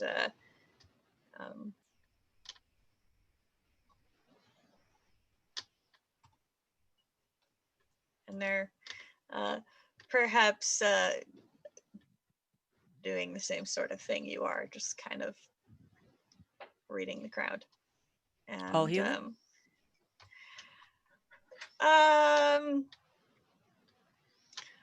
They do have there is a halfling with them. Okay. The pilot and the woman look like they're probably human at first glance. Okay. I'll find a place to sit where I can see them without having to look around too much, but also keeping an eye on the door. Fully expecting Mr. Beige to pop up from behind me, but Yep. So watching, go ahead and well, you're watching. So what is your passive perception? my passive perception. Where is it?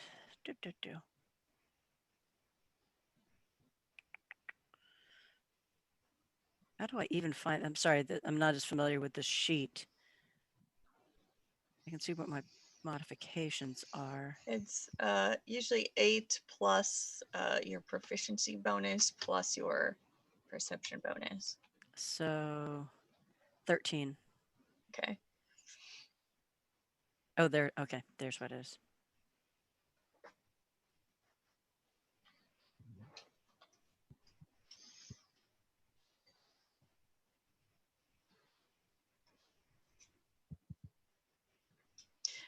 So you're so focused on the door that you don't notice your contact sort of slip in through a side entrance, and until they sit down at your table. I was kind of half expecting that. Yeah.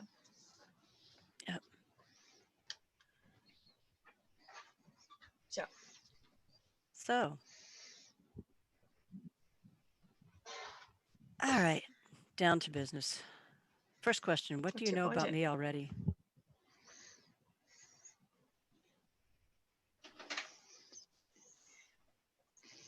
I know you are the one of the new proprietors of the Space Ghost.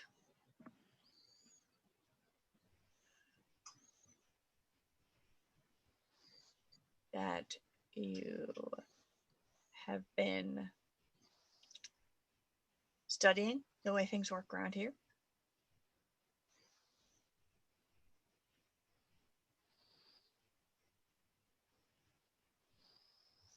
That's a start. I'll give you that. So it should be obvious that one of the things I'm interested in is the history of the Space Ghost. And I've learned a little and followed a few trails, but obviously those are only the paperwork that people want found. I'm a little more curious about the people behind those papers. What's the story with the Space Ghost?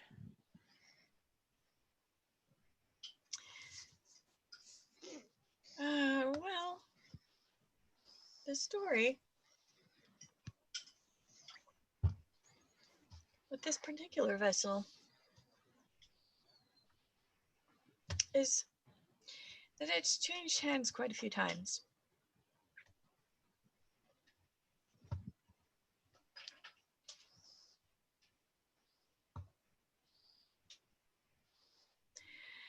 But they say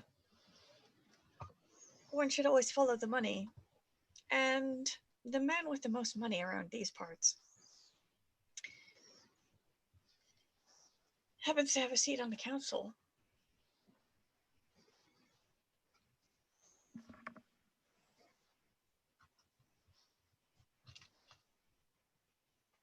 Which person are we talking about specifically now? Is this an in character? Yeah. Okay. Well,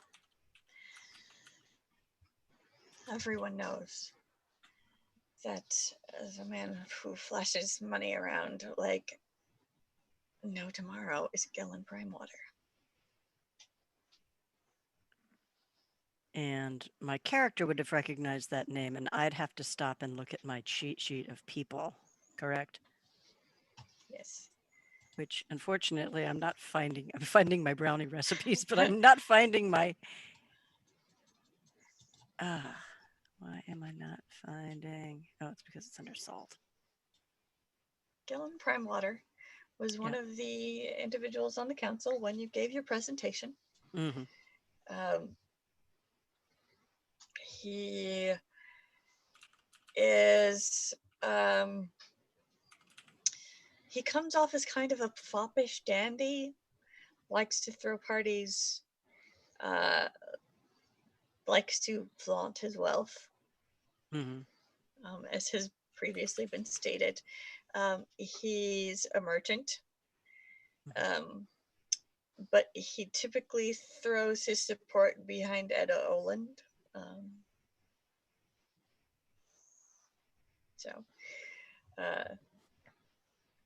He's like charismatic or rich enough that people don't care.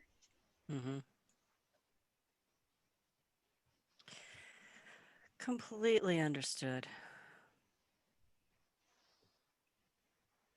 So, in character, so I imagine he likes to have his avenues of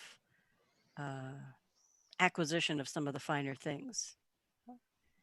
And it wouldn't be a surprise to me to find out that he's interested in a number of ships, perhaps. I'm curious as to how tightly he can be connected to the Space Ghost as opposed to, say, something else. Got a lot of fingers in a lot of pies. That Yeah. one moves a lot of goods. I imagine.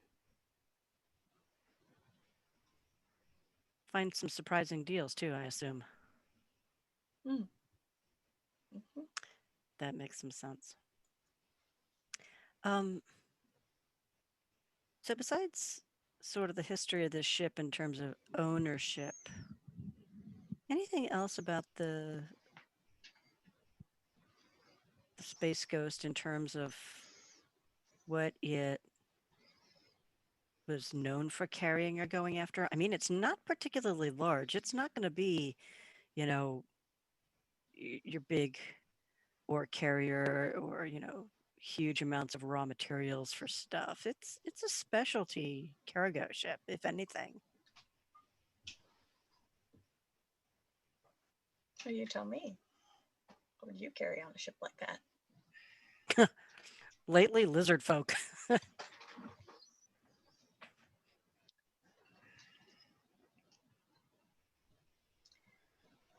Passengers, sometimes cargo. Live cargo. I Odd could see jobs. that. Yeah, I could see that. It's been set up that way.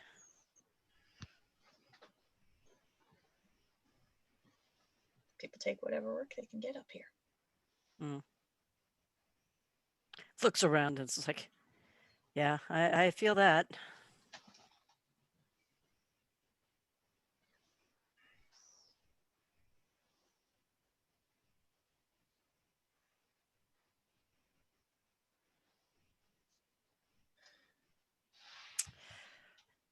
Are you looking for work in particular?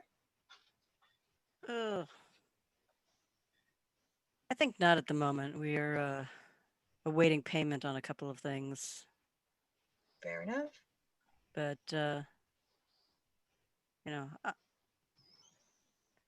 everyone on that crew right now knows how to find something to do if they need something to do.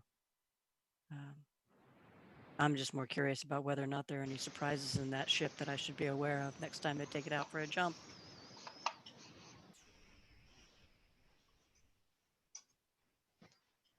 Can't say I know of any surprises on that ship in particular. That's useful to know. Just take care word doesn't get back to Gellin if you do decide to start hauling goods. He's a pretty competitive sort. I imagine so. I think it'll be a pleasure craft for a while.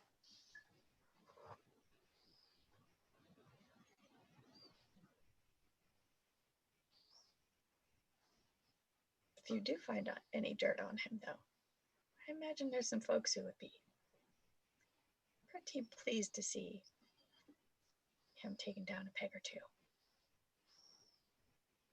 If I happen to run across any useful information, I'll toss a copper to someone and see if I can talk to you. You know where to find us. As well as anybody. I'll tip a drink and let Mr. Beige leave. Yep. And he sort of Yep. slides over to the bar and then disappears in the crowd. Yep. And I'm going to stay here for a little bit too, specifically looking to see who's still looking at me. Go ahead and make a perception check.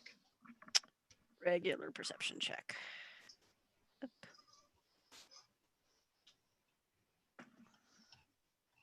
16, 3, 19. Okay. It looks like nobody's paying any particular attention. Good. Like, just the folks that noticed you just like took note and then went back to their business. It looks like they're having a separate meeting of their own now, arranging a job of some kind. That sounds good. Trying to secure information on whatever it is they're hunting for themselves. How crowded is this place right now? I'd say it's probably a decent sized crowd. It's like maybe some people coming and going, like with the shift change. And mostly human and taller, right? For the most part, yeah. Okay. I'm going to There's step like down from where. Yeah, Go ahead. a few like halflings, but mostly just spacers, human spacers. What I'm judging is where are good spaces for a smaller person who might want to head toward the door and then stealthily circle back around to listen to conversations. That's probably easy enough to accomplish. Yeah. Just be visible moving out and then disappear and then cycle back Okay. around. Sure. Any particular conversation you want to listen in on? Seemed like there was a bit of a business transaction going on at that other table. I'd be curious Okay. to see anything I can pick up there. Yeah.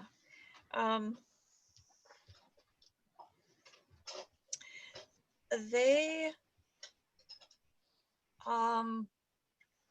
you gather that this party is they've been hired by somebody to gather information about some kind of tech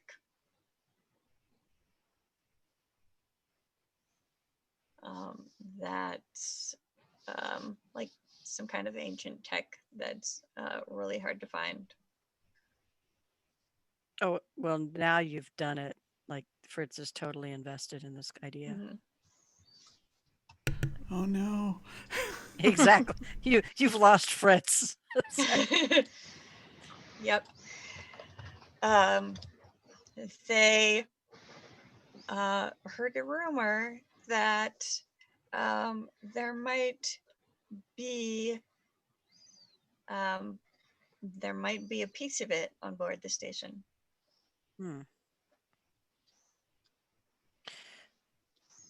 Fritz is going to dig in. It might have passed through at some point. Yeah. Well, Fritz is going to do a quick dig in the bag, Mm-hmm. and pull out a passive marker beacon that I can ping remotely and find a way to bump into one of the members of this party, just stick it on the back clothing belt area, something. Okay. Just a nondescript little piece of like metal RFID type tag. Go ahead and make a sleight of hand check. Sleight of hand. There we go. Ooh, 30, 40, 15.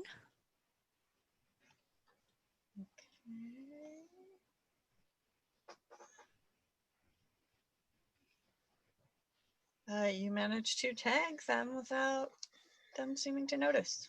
Okay, so You can I'll slip head out. on out and start the find my tag on my little phone and head back to the ship and try to let it track back any places that the tag might be going. So you head back to the ship. Yep. Eventually, the beacon starts moving, and it seems like they have accommodations at the Spacers Guild Hall. Okay. All right. Good to know. Keep an eye out there. I'll get back to the ship and see if anyone's heard from Cole yet. All right. Well, ship. Has anyone heard from Cole yet? Nope. All right. I'm going to go back to making some modifications to my quarters. I'll see y'all a little bit. Give me a holler if you need anything. And I'll go back to building the tank behind the walls.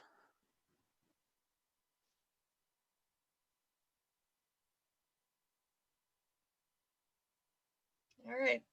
Is there anything else anyone would like to do while they wait for Cole to show up? Or decide not to wait for Cole to show up?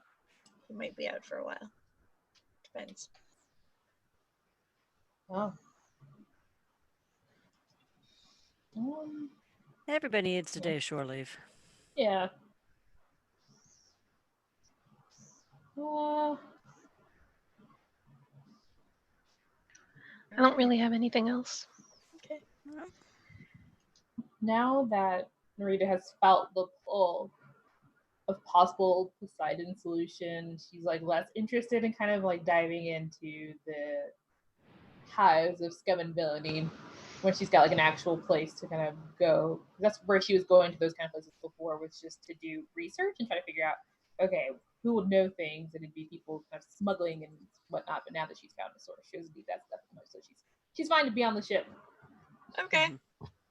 Sounds like a plan. So, I just want to say, if I'm actually holding up the game, then I can have Cole do other things. not at all. No. This is part of This Cole's is development. downtime. Yeah. Well, I Yes. want to see the first in-game romance. Just let it happen. So, Is that okay? Lee takes Cole to the Leap, which is it's Saltmaw Station's a recreational area. It's an approximation of a local landmark down on the planet. Not quite as majestic, but it's named for that site. And what it is there's a climbing wall, and then once you get up to the top, there's an indoor skydiving wind tunnel. Oh, nice. And it's named after a landmark on the planet where sailors and families of sailors would go when they had lost a loved one to sea. And they would go and climb and jump off the cliff into the swimming hole underneath. Generally it was safe, but they made a ritual of it as a kind of memorial to those who had been lost at sea.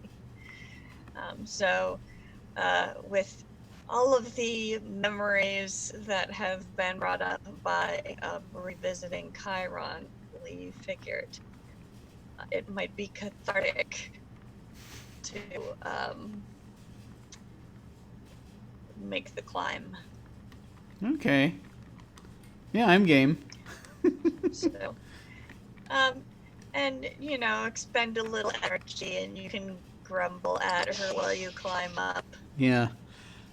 So yeah, it'll basically be a thing where it's like while we're doing it, so do whatever, get climbing gear on, and we're climbing the walls and stuff, so it just gets to a point where it's like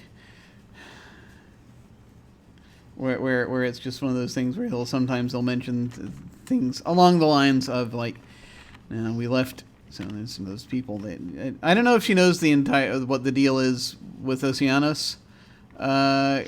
So I'll kind of be filling her in on some of that with basically how that kind of hit Cole in the first place. Yeah. Because and then because Oceanus had also mentioned Chiron, and so then it was just like this, like his sort of his the Manon were basically throwing him out there, just kind of like those young recruits that they kept having to, that we're on Chiron,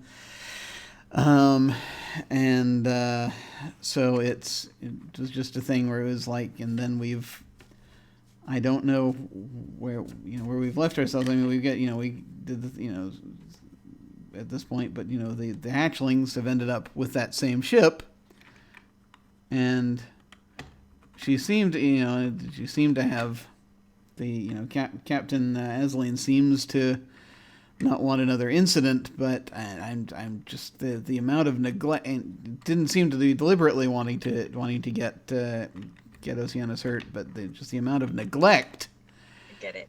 makes me very worried about leaving those kids with her, leaving those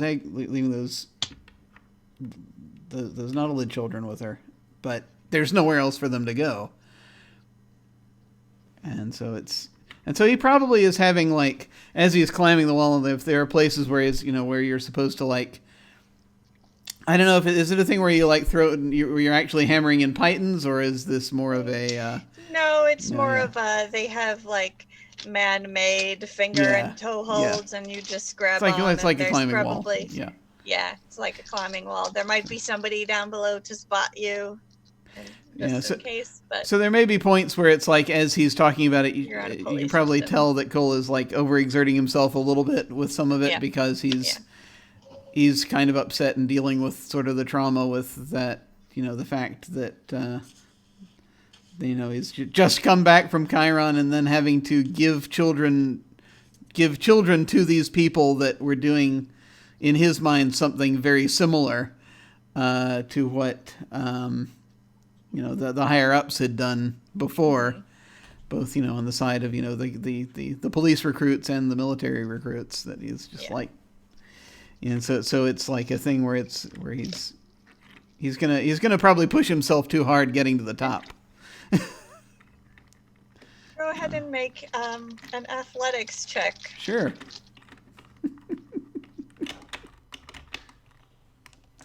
And athletics. That's a 17. Okay. Yeah, that one actually succeeded. Nice. Maybe. Good. Good. Lee rolls a 19, and she gets to the top ahead of you. Yeah. And offers a hand. Well, yeah, she's basically like a Marine type. So I mean, this is this is easy. Yes. Cole figured that would happen. She's waiting for you. So yeah, we got up. She knows you probably don't need a hand, but she offers it. Oh sure, no, he'll after there's maybe the tiniest hint of a pause, and then he'll take it. As his score coming up, he's like, it's crazy, right? It's just crazy.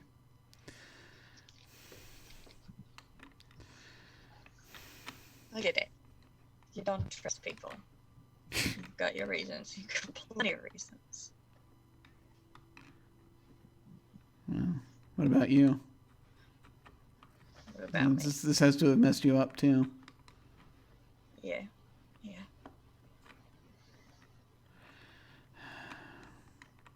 I don't know. It's nice up here, though.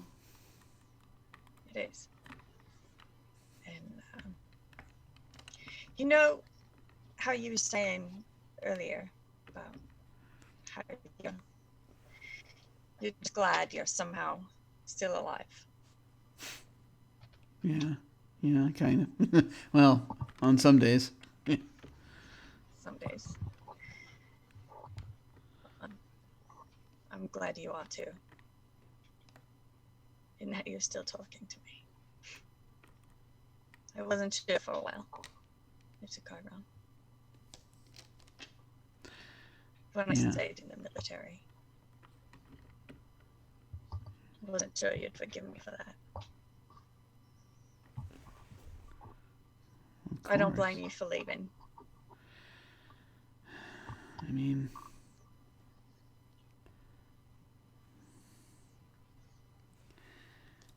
it wasn't your fault.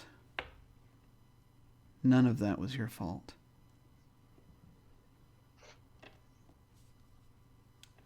I know. And you're like the only...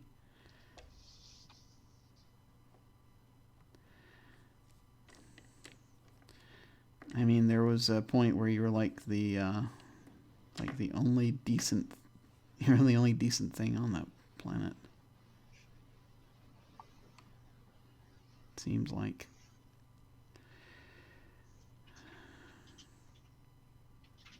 Hell, you might be the only thing. As far as that way things have been going lately, you might be the only decent thing on this station.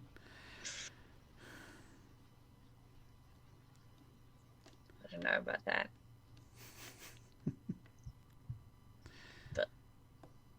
if that's true, well, the more reason for me to stay, so I can try to change things one day.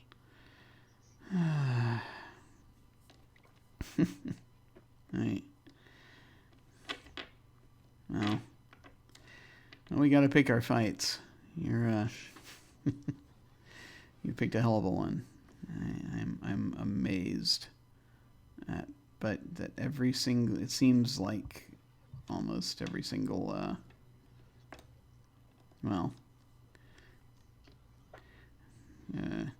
every single wall you come up against, you either climb it or knock it down. I haven't been stymied by one yet. What can I say? I'm just stubborn like that.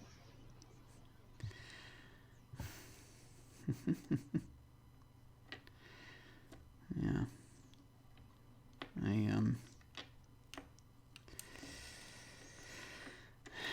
I'd be, I feel like I don't know if anyone's, I guess, well, you know, hell, it looks like he's going to he's a little ambivalent for a moment. He's trying again, and then he's like, and then he will surrender to it, and he'll say, I know. I have trouble trusting people even to watch themselves. I kind of tried to intrude on what somebody else did earlier today, and it's probably bitten me in the ass. But I know that you're like the only certain thing. I know you always make it out, no matter what happens. Life is full of constants and variables. I just think you're kind of remarkable that way, you know. Thanks, Cole. I don't trust. You're not all bad yourself, you know. I don't trust easily, but I'd like to.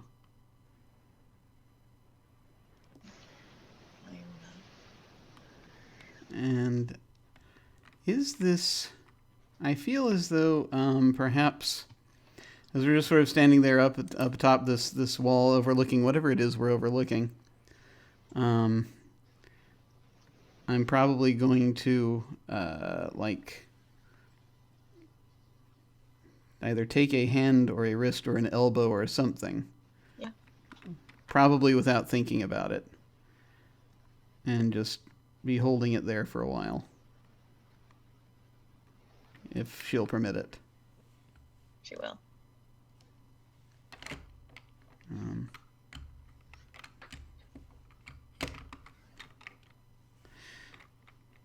And I guess the question then becomes, how fast this goes. Because I feel like maybe that's all that happens there. Maybe, there's that, she holds your hand a little too long, and then you see her smirk, and she pulls you both off of the edge into the skydive. Awesome. And that's where Perfect. we'll cut. Perfect.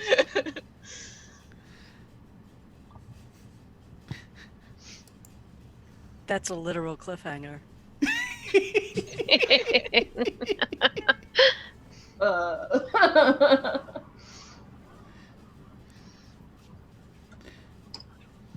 Well, that was very cool. Is that the end of the session for today? That is to be continued next time. Okay. Awesome. Well, again, I would like to. I want to apologize if I am hogging in too much of the narrative right now. I'm not intending to. But I'm one of those weird RP people. So very cool. Very cool. This is a very neat thing. We're gonna go ahead and do our outros then, as we're trying to sort of haphazardly to figure out what our next move is on this station and what we're going to be moving toward. It seems like we've got a little bit of a line on a couple of things. We might actually go hunting for something else on the station soon, suddenly, which will be interesting to get into. But And so I think I'm hard pressed to think what my favorite moment this evening was, in particular, just because there were. I liked the I think I liked the interactions of Narita with the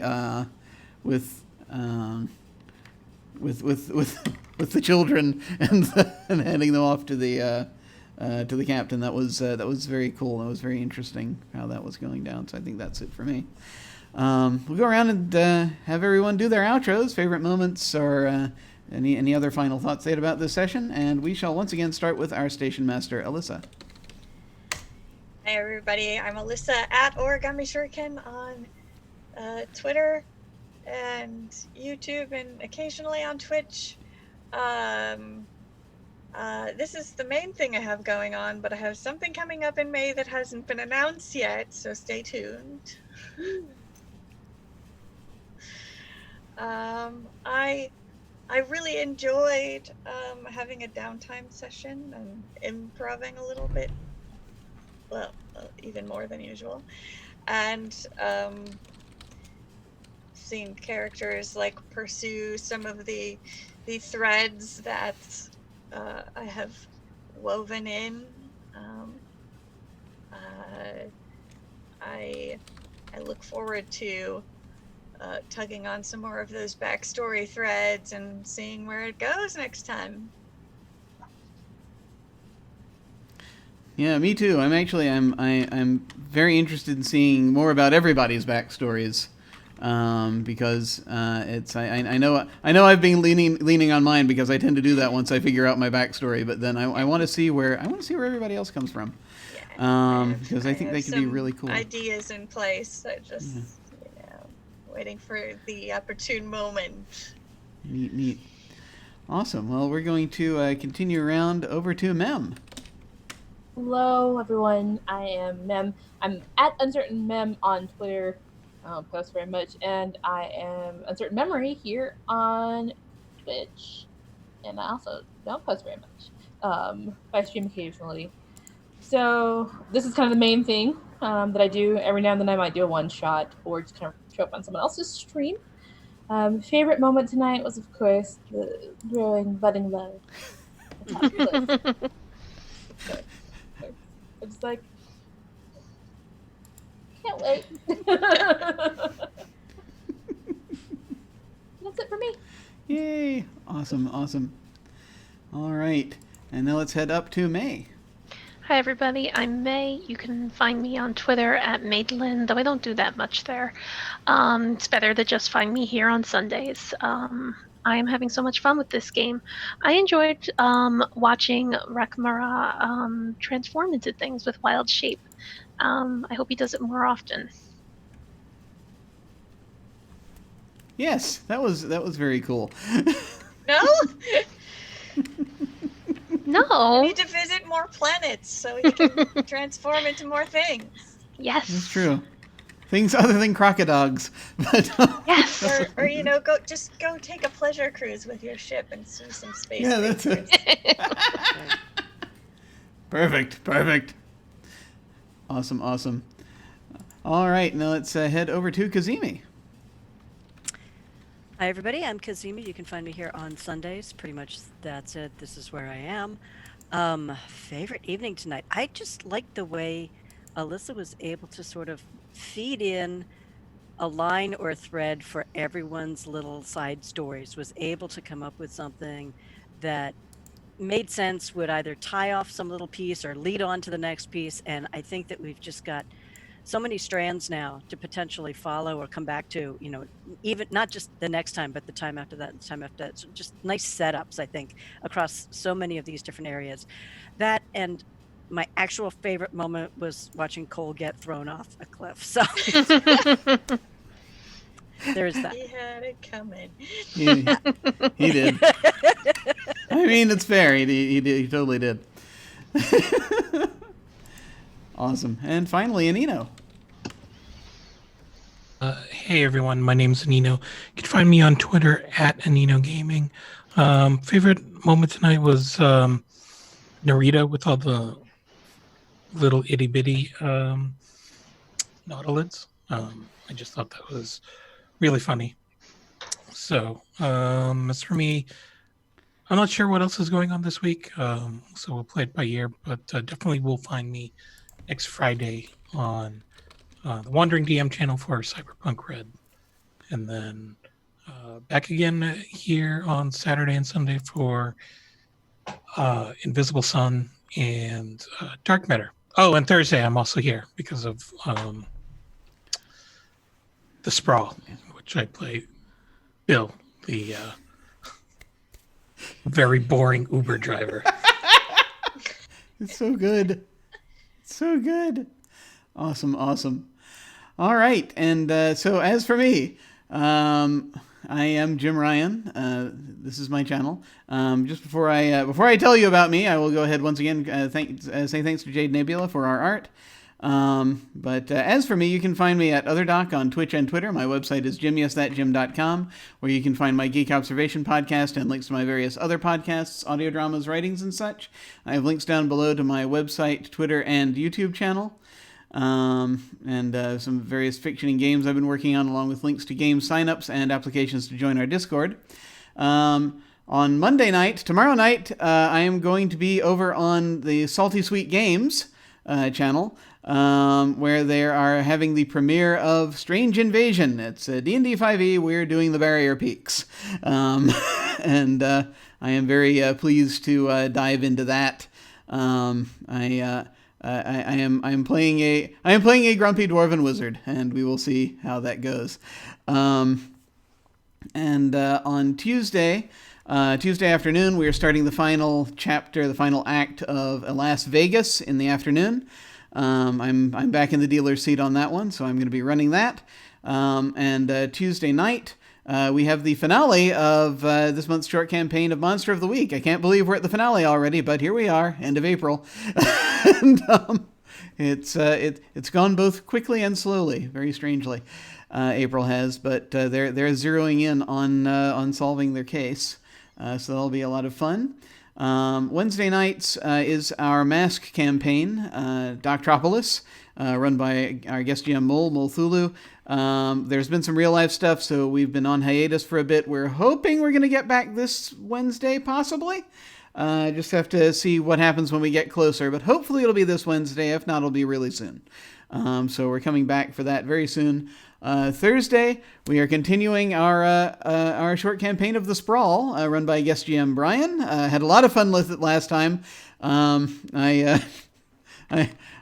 playing a cyborg with very little moral compass to speak of, and it is a delight, and even less memory, really. But it's been a lot of fun, and I'm very much looking forward to seeing how that goes. Saturday nights, I run Invisible Sun, The Edge of Paradox. Last night's episode was interrupted by a trio of tornadoes. So hopefully we'll pick up again this coming Saturday and continue where we left off. If the tornadoes will leave me alone long enough for us to finish the train ride, that would be nice. So that's Saturday night, and then Sunday afternoons, we have one-shots of various games. The one-shot that a week from today will be Seco Creek Vigilance Committee. That is basically 310 to Yuma the RPG. It is a Western drama about a posse who has captured these criminals, not all of whom are necessarily guilty for the thing that they've just captured them for, but the townsfolk want them dead. So that is a question of dramatic conflict and principles and what have you, and I'm looking forward to seeing how that goes. So that'll be on Sunday. And then, of course, Sunday night, 1 week from tonight, more Dark Matter, and we shall see what is happening betwixt the people and all of the things that they seek. And so I'm very much looking forward to that and very excited to get to it. So signups right now are open, have opened up for a Seco Creek Vigilance Committee, so that's open if folks want to try to jump into that. Also, signups are still open for our short campaign next month of Call of Cthulhu that I'm going to be running. Signups are open for that until this coming Wednesday, the 29th. After that, I will begin casting. So if you want to sign up for anything, you can go down below to RPG sign up, or go to jimyesthatjim.com and click on Game Sign Up. As always, beginners are welcome. So when we hit the end card, I'm going to send a raid over to Happy Jacks RPG. They are playing. They're playing more D&D. They're playing City of Towers, it says.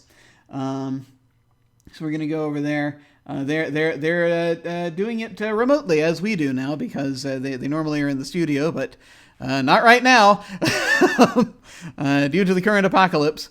But we're going to go over there and say hi. Feel free to hang on if you so desire and say hi to them with us. That again will be when we hit the end card. In the meantime, folks, thank you all very much for watching. Take care, and we will see you next week. Farewell.